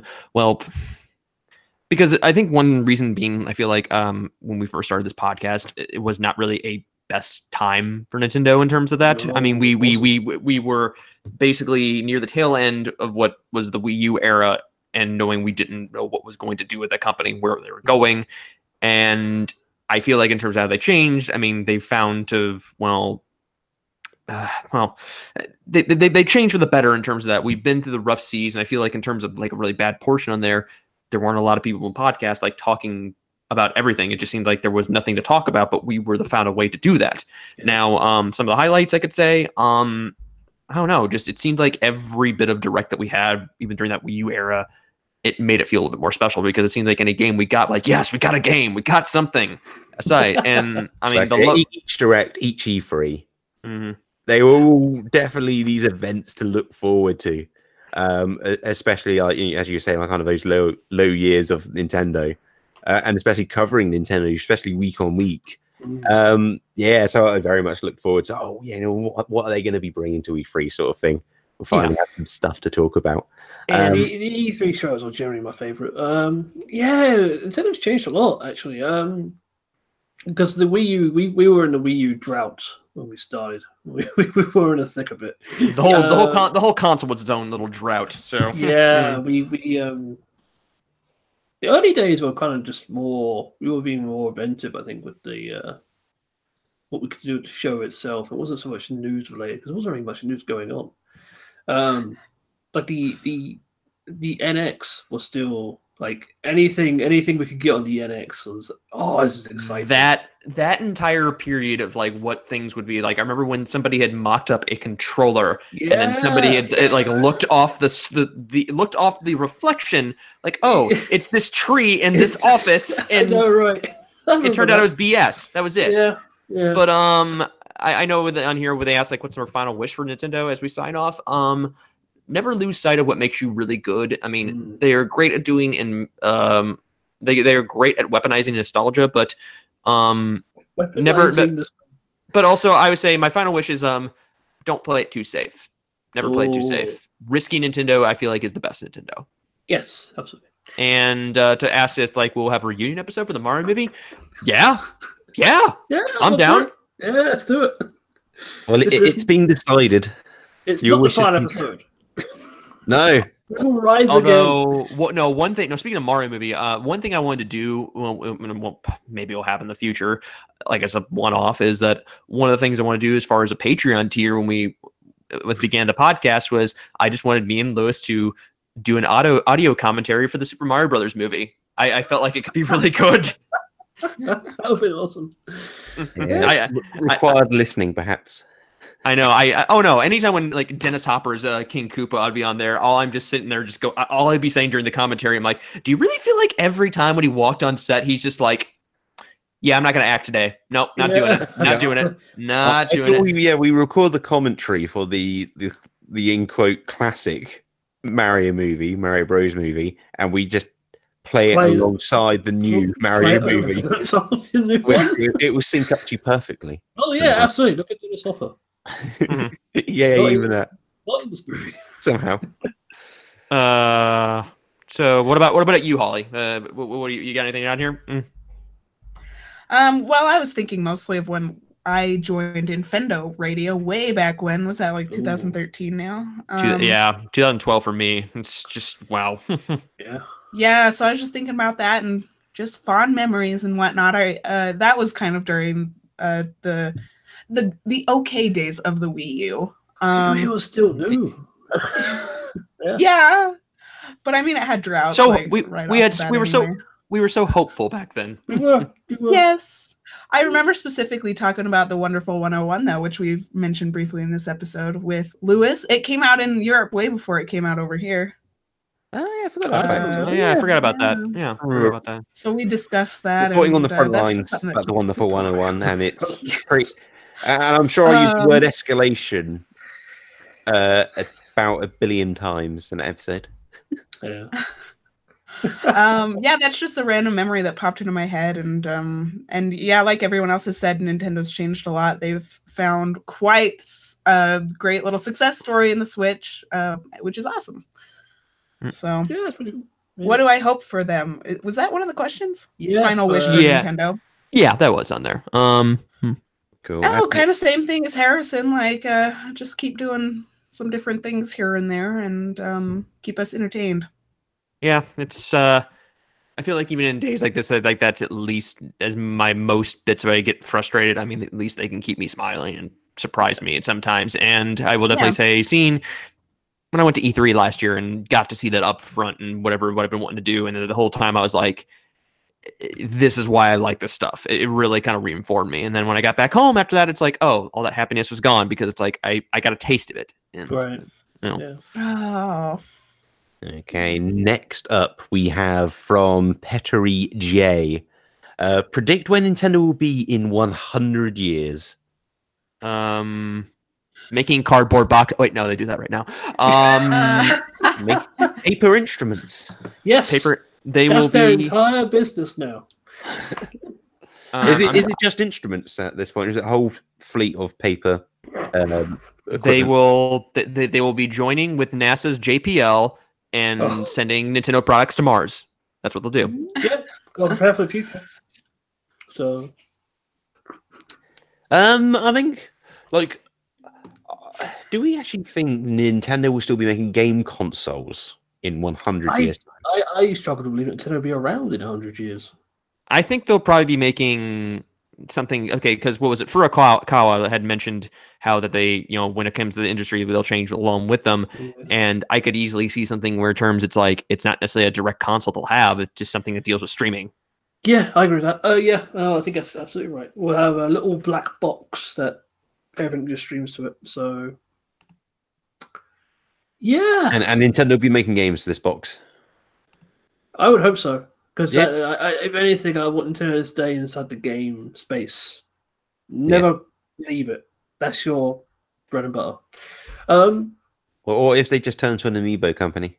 Oh, that's my nightmare. That's my nightmare. We don't need that. Seeing as how Amiibo are so successful right now. Oh, yeah. I have no Everything idea about this Amiibo. question. I can't comprehend what technology will actually even be like. Like, who knows? We will So I have don't even want to chips that venture are a guess. inserted into our minds.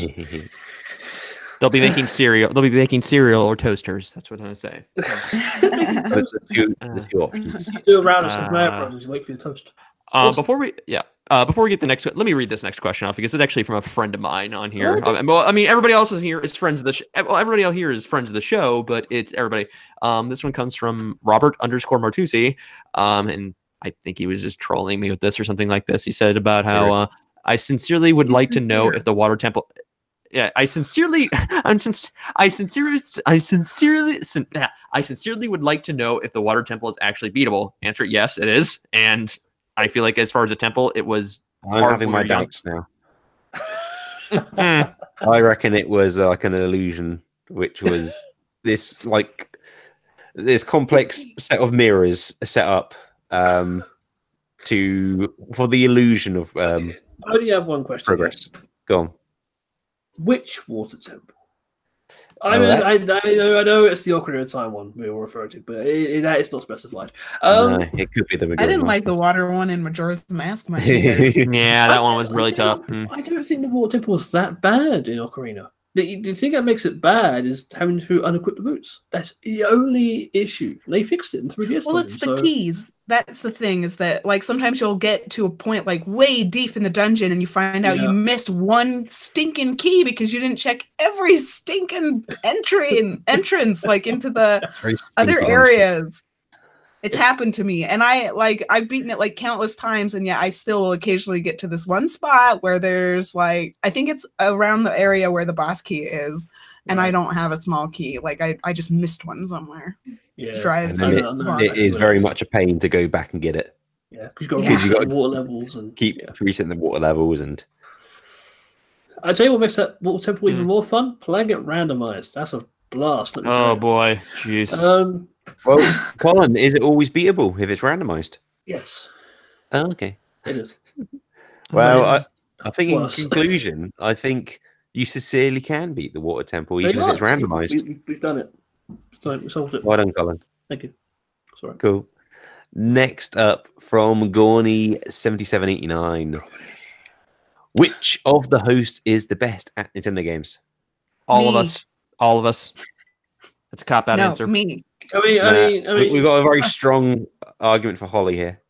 I think I will. I know the way when I see streams and things like this, I would say, but yeah, I give it to Holly, and that's not favoritism. That's just me saying like, yeah, probably. I think that's favoritism. Oh, come on. By definition. I was kind of kidding. It just kind of depends on the game, I feel like. I mean, I could beat y'all at Smash, but no, I'm just kidding. I'm terrible at Smash. I'm okay at games. You're okay? You're the best at randomized games, I would say. Yeah, I'm a solid 6 out of 10 of those. Yeah. Solid 6 out of 10. Solid. Well, I just beat The Legend of Zelda for the first time. Yeah, see. So Holly is obviously the I'm best. Holly is clearly the best here. So. What is the trickiest game to beat which you have beaten? That's actually a very good question. Or all of us. All of us, I guess. Trickiest Nintendo game. It has to be a Nintendo game. My mind The is Water going Temple. I'm just like rolling through like. So Ocarina of Time. Ocarina of Time. The trickiest No, Nintendo game. just the Water Temple. I'm not okay. I'm Anyone not really super beat a good at Bellsprout? like fast reflex. Whoever beats Bellsprout first gets the honor There we go. We've done Big it. boss. We solved it. of best host at Nintendo games. Maybe Bellsprout wins this one. Just Bellsprout. Bellsprout. Just Bellsprout. Bellsprout wins everything. Yeah, from now on. The Bellsprout rule. New podcast mascot right here. Bellsprout. If there's an actual kind of intellectual challenging question, we present Bellsprout. That's our runaway answer. Universe. Yep. There we go. It's hard to say though for sure. I know you guys are just kidding when you say that it's me, but We're not kidding. We think you really no, Oh. everybody's going. We all have our games. Yeah, we've got pros and cons. There's like yeah, different- exactly. different games where if we say, well, tonight let's all play this game. I mean, I'm a main hand at Wii Sports Baseball, so Oh, really? so, Nice. That could I'm be good the at most Mario challenging Kart. games. I'm pretty dang good at Mario Kart. That's a good test of skill, but I've never kind of remembered. fame. it's also Mario Kart, so it's not really a fair comparison. All right. Yeah. Let's move on. Dan Gaskin asks, what were the high points and low points of doing the pod? Ooh. Also, what are you doing when it finishes? And will it involve all things Nintendo? Where am I going to go for a sneaky shout now? Thanks Lewis. again Let's for all go the Lewis's hours house. of enjoyment and involvement. All the best, Dan. Oh, thank you, Dan. That's much Yeah, appreciated. thank you, Dan. Well, to answer your first question, Holly, the high and the low point. The high and the low whenever, point is whenever, whenever I was here. Oh, Just- don't you say that. I said I high and low. want to count like the Nintendo days as well into this. Yeah. The lowest You said to me? point, the episode where Iwata passed away, and we were talking okay. about that episode was that was That Is that, was is Nintendo. that high point or low was- point? that was a somber episode. I feel. Yeah. Somber but high point, but it was early in our career to a point where I feel like when we got ourselves running on there in our own rhythm Yeah. to kind of just step back and realize, this is more than just games, obviously, and things like that. Yeah. But it just, I think that really, really worked out for us. Yeah. As a high point, there's so many. The Brickcasts were always fun. Watching Harrison just like rip off his shirt. was it because of Metroid 4 got announced? Prime 4, yeah, what about it? Was it It's like Metro related. Was that when you took your shirt off? No, I ripped my shirt off. That's what I did. Because I had bizarre. no, everybody thought I was lying when I said I was not going to do it, and I did. It was again that E3 not only got one Metroid announcement, but two in the same day within an hour of each other. I remember that. Yeah, that was what a moment. I was like, "What the hell's going on?" Yeah. But yeah, There's been more highs than lows. I was Absolutely. going to say, I think just because we're talking about our podcast history, as it were, and the amount of time we were podcasting at Nintendo, I think, setting up Nintendo Voice was definitely a huge high point. Coming up with the brand, coming up with our own, schedule and content, and just doing that week on week, and then going to live shows on YouTube.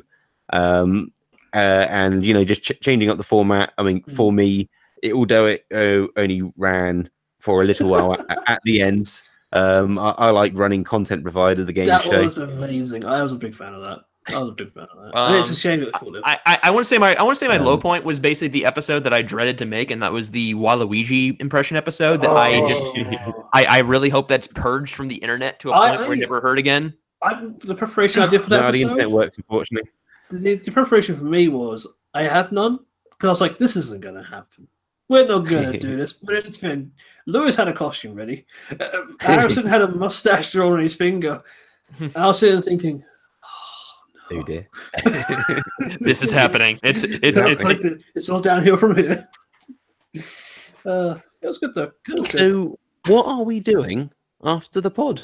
Oh, This is a good time. To talk Well, it's a lot of things close to our chest, but I don't know, more reflecting and just kind of focusing more on personal matters. I mean, and I'll just say to myself right here, and just not to get all too personal, obviously, is that I'm just kind of currently looking for a new job, and I just need to kind of focus my efforts on that. But also, like as someone who's like graduating journalism, I'm trying to find something that puts my skills in a certain area that's not necessarily reporting, but also in some ways that could either me going back to blogging or doing things around there. But obviously, I have to deal with matters they're dealing with it because, again, 2018 wasn't really the best year for me personally, and I'm trying to change that year for this. So I don't know. Well, if I start a new podcast, I don't know. I got an idea what I want to do something, but that's just more in the testing phases. So okay, cool. Yeah, but that's just me. Cool. You're gonna stay active on Twitters? Oh, I'm always going to be on the Twitters. I mean, if you're always going to see me on doing all that. Awesome. Doesn't matter. So Awesome. Okay. How about yourself, Colin? Well, you've obviously you left the show a little bit before the rest of us. I did. Or before me and Harrison, at least. Are you going to carry on doing what you're doing? I am. Well, I mean, I've got several little. I've got a lot of my plate at the moment, time-wise. It's just not afforded me. I have a lot of family matters to attend to, personal stuff to attend to.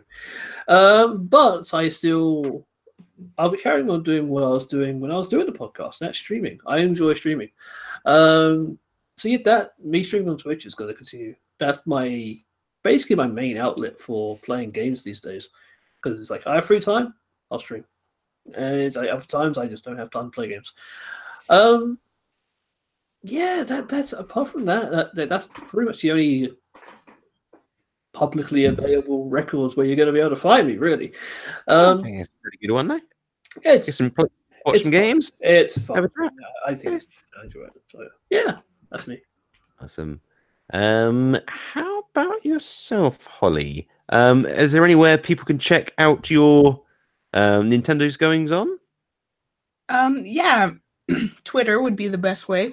Ooh, Twitter. Cool. And do you have any other projects on the go or in the future, or?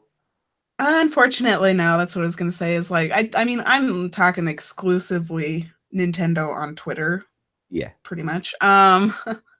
And so that's kind of where my musings go right now. I don't have anything else going on in terms of, but I have been thinking like, I don't know, with the previous podcast that I did with the wonderful Matt Desmond, we used to do the Nintendo Fever Game of the Month Club. It's basically like a book club, but with games. So, we're all playing the same game during the course of a month and we chat about it and whatnot. And I've been thinking about maybe looking into seeing who would be interested in bringing that back, being a part of that.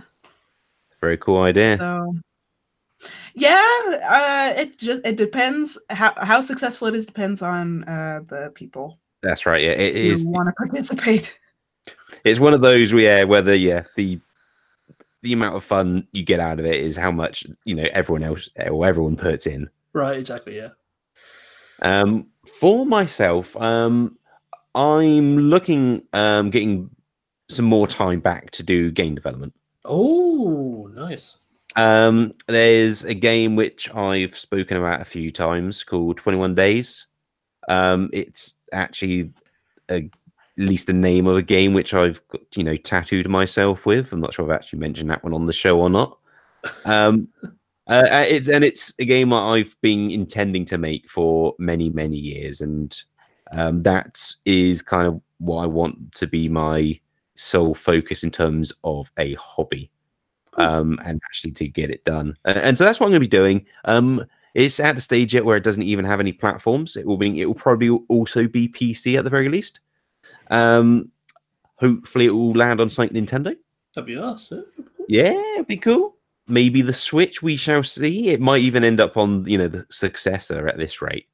But yeah, I mean, doing a podcast and game development and trying to enjoy games is a lot to juggle. In general, it's just too much. Exactly. I was in that situation. Yeah. Yeah. And so that's probably what I'll be doing with kind of my hobby time is making 21 Days. And I've not really started speaking about it yet, but I probably will more so on Twitter once it's a bit more visualized. Because that's the fun stuff with games, really. Like there's a while before you can even do like a cool teaser trailer. Yeah. Like the thing before the even proper one where it's just like a few flashes of stuff. Like it still requires a whole bunch of stuff to be created. Yeah. But yeah, so that's what I plan to do in terms of my kind of hobbyist gaming outlet. Is creating 21 days, and we'll see where it goes from there. It could be my final hurrah, as it were, in terms of game development, even though I've not made that many, just because games take a long time to make. And there's a lot of time and a lot of energy, because like Twisted Fusion, which was what I considered as one of my like warming up projects for 21, right. that in itself took what 3 to 4 years, I think, in the end. And that was making that a lot of evenings of a week. But yeah, I'm going to be making this game called 21. If you want to learn more about it, follow me over on Twitter. We'll give our handles at the end of the show. But yeah, that's my plan at the very least. Next up, we have from 8 Manga. Due to changes in some of my personal habits, I no longer listen to as many podcasts as I used to, but Nintnedo Voice was in my weekly rotation. A shame that the show had to come to an end. And that's the thing that lets me down when these messages come in. It's like they would say like, oh, whether it's long drives or whether they're delivery or things like that, whatever day jobs that involved a lot of driving that, or even had their phones on them most of the time, is that this would be something that they listen to. And to me, that was the hardest thing about writing that note online to say we were ending this, is because there's gonna be so many disappointed people on there. I don't know. In the same vein, I kind of hope, at least like I do. I mean, I'll be very honored if this turns out to be true. But we will be leaving, the archive as such up there. Oh, absolutely. So if you do get to a point and you do miss us and there's no new episodes coming, feel free to rewind. Yeah. Go back. Like a show that I've done that to pretty previously is one which has been ongoing for quite some time and still is going strong, which is Nintendo World Report. But because they've been going on for like so many like generations, as it were, of the podcast, it is good to go back to particular years and listen to, at least on their show, they have like a more of a rotation of hosts because it's been around for so long. But yeah, no, it's cool to dig back through some of those old episodes. So yeah, my plan is to leave the 160 shows up there to be downloaded for however long as I can. And yeah, so check that out. But yeah, feel free to reach out to us. But yeah, apologies we couldn't keep this going as long as we, I guess I say as long as we originally planned to. We didn't really plan it in that sense. No, that's the amazing thing. I don't think we ever had a conversation with like, oh, how long? Yeah, we never had an end goal. We never had an end goal. We're like, we'll podcast until we're 92. We're not 92, but we're getting there. Yeah, I mean, until we're 120 something, and we know what Nintendo's future and years is. I mean, we could have done something what the Player One podcast did, and they've gone on for almost like 600 episodes right now. They've been going since like 2006. Yeah, but that was one thing I always wanted to do. But well, we got almost 4 years out of it. So yeah, we got a lot more longevity than I actually thought we would. I was like, we're doing 50 episodes and we'll call it quits. I did. I know a couple of farewells. I know we have some here on Twitter that I didn't put on the notes here. But if you mind, if I could read them out live too, real quick, if that's okay.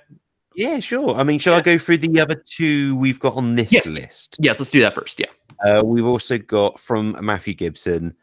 Sad to see you guys go. You guys were certainly one of the best Nintendo pods out there, and you're all top dudes. I hope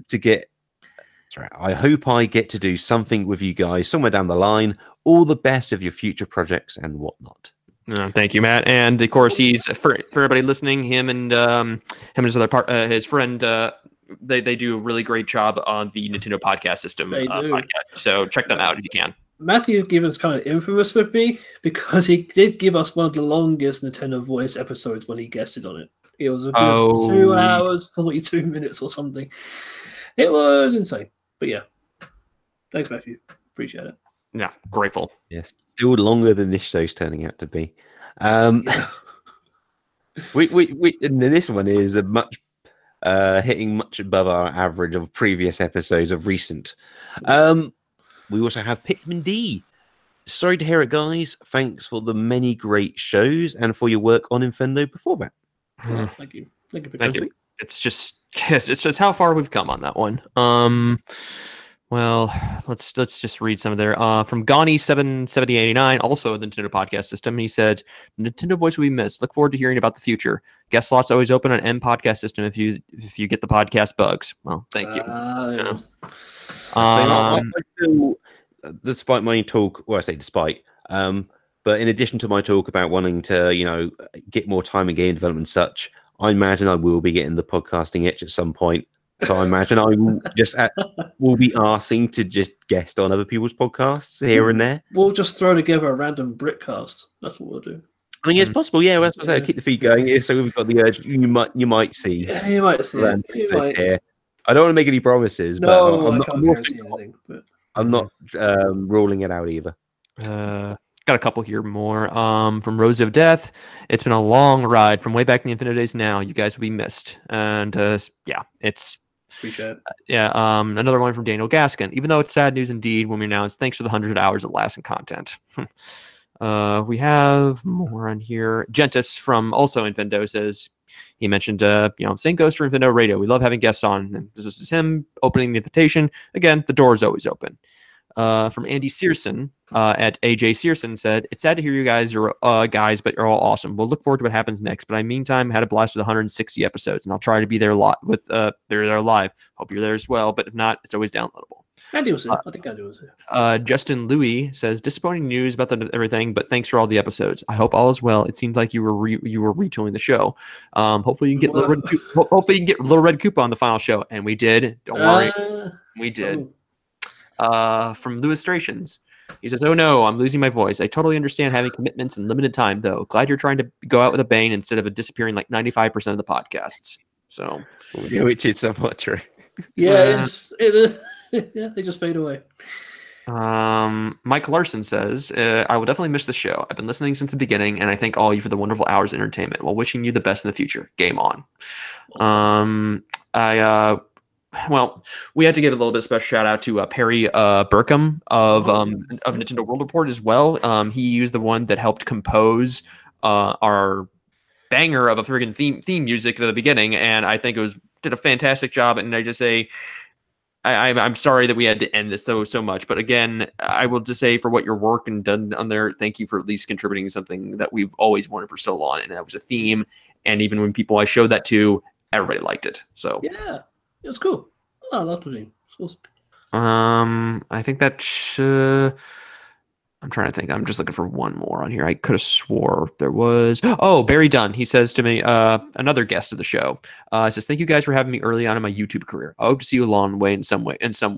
We will. Daniel Thorpe writes in, going to miss listening to the podcast. Thanks for all the effort and hard work you put into it. Wishing you all the best. And I think that that is all. That is all I believe right now as far as the farewells. And wow, we're sorry, guys. Lots of wonderful comments from some wonderful people. Wonderful people, and I don't know. I think that was one.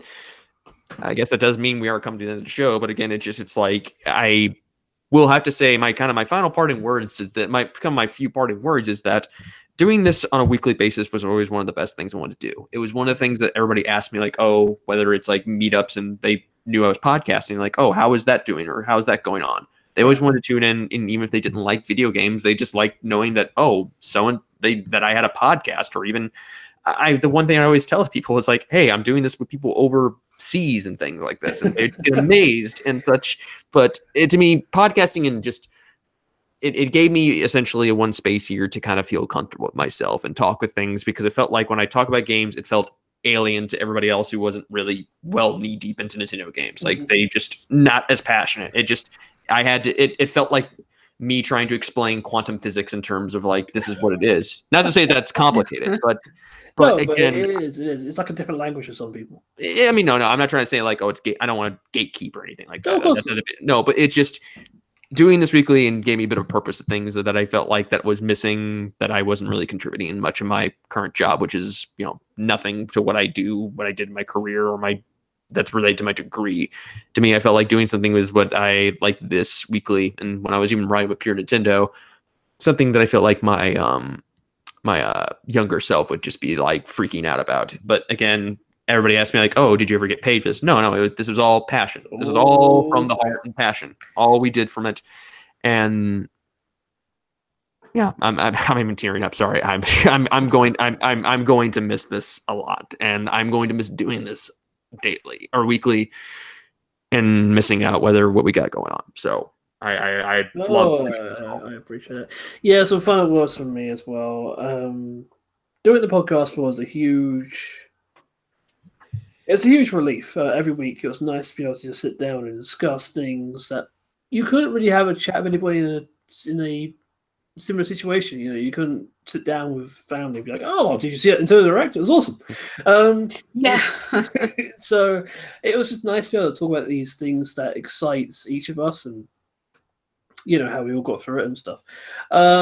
Being the editor was also an interesting experience because this was my first editing gig before doing Nintendo stuff. You were the one that meant to. Yeah, you were the one who did everything with this, man. And we thank you for it. No, it was a great learning experience. It's something I will definitely carry forward as well.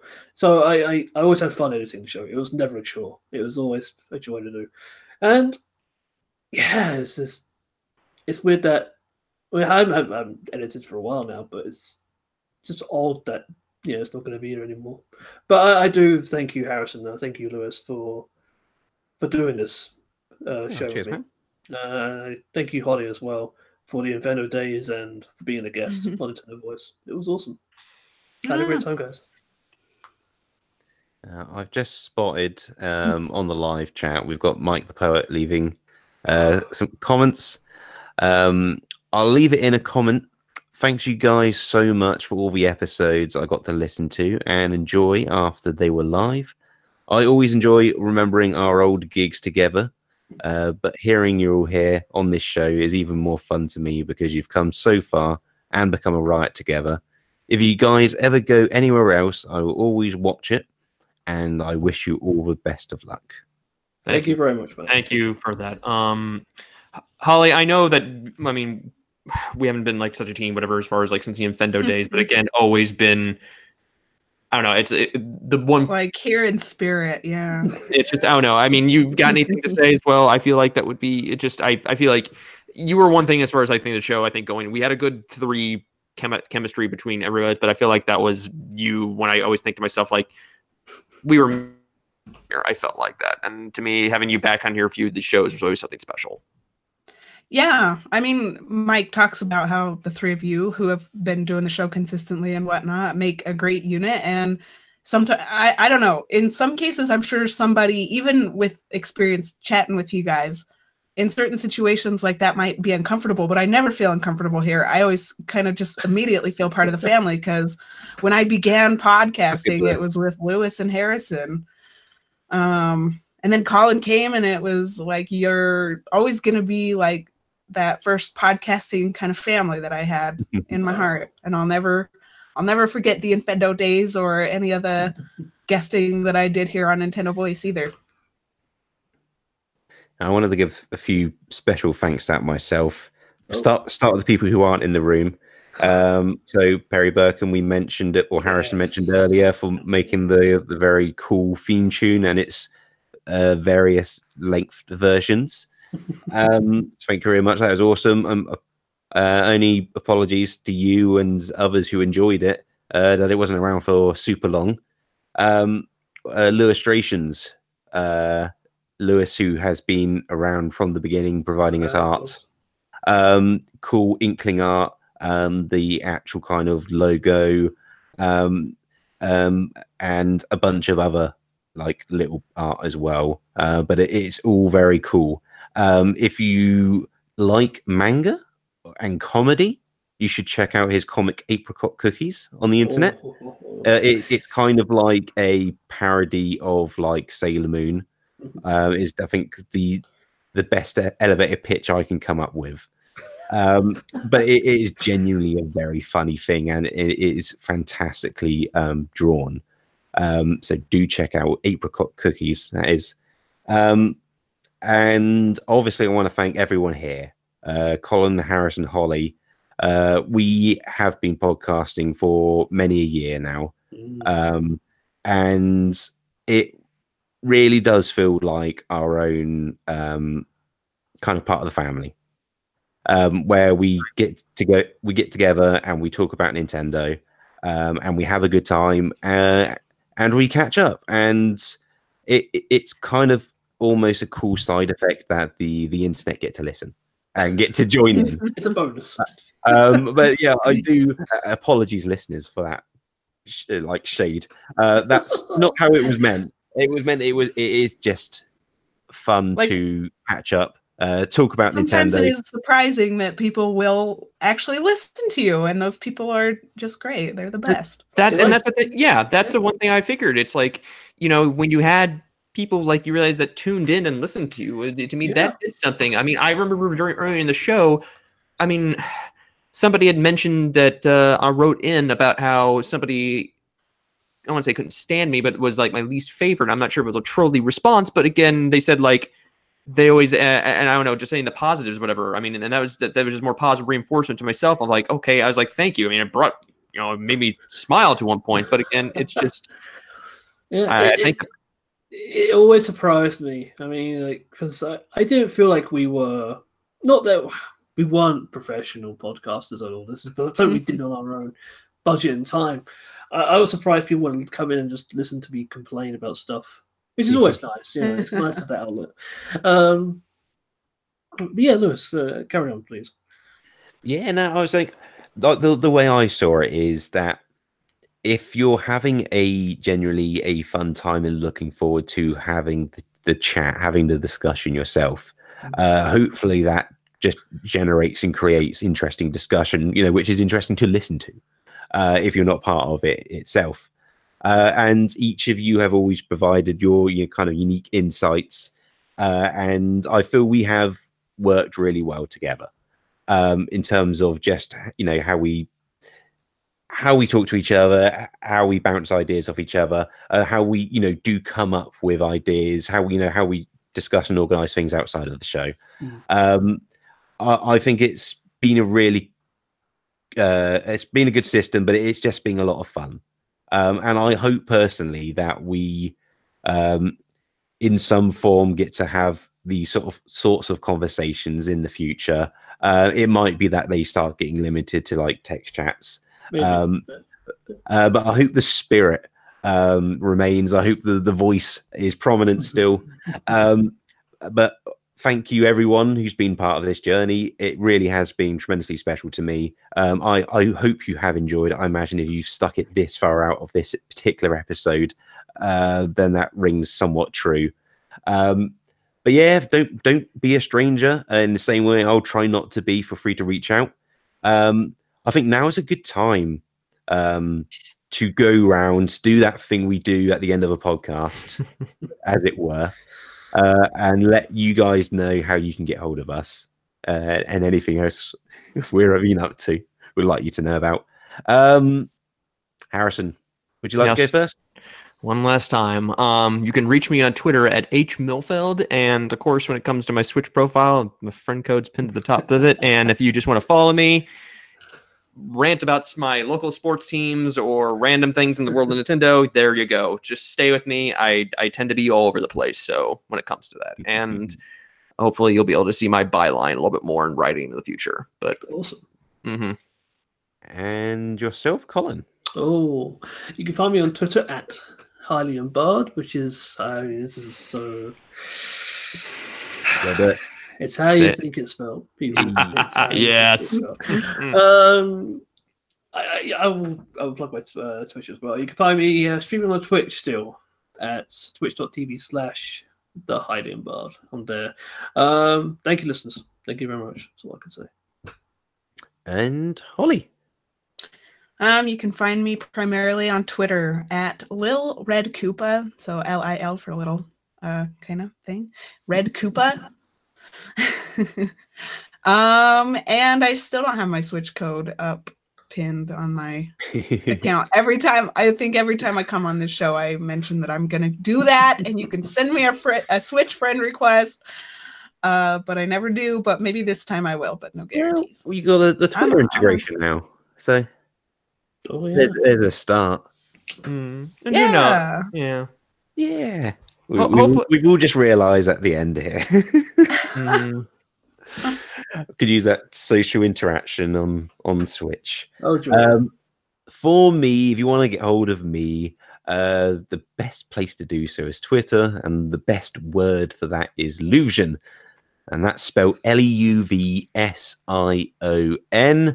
As I said before, don't be a stranger. Feel free to reach out, and I will be plugging away at 21 days. But I want to end this episode with just a huge thank you to everyone who has been any part of this show. Thank you from the bottom of my heart. It really has been special, as I know I've said a few times already before. And thank you once again for listening. And this has been Nintendo Voice. Thank you, everyone, for everything. We won't be strangers. Take care. Absolutely. Thank you very much, listeners. Thank you for taking the time. Well, thanks for having me on the show, guys, and thank you to the listeners as well. No problem. And until next time, this has been Nintendo Voice. Catch you later. See y'all later.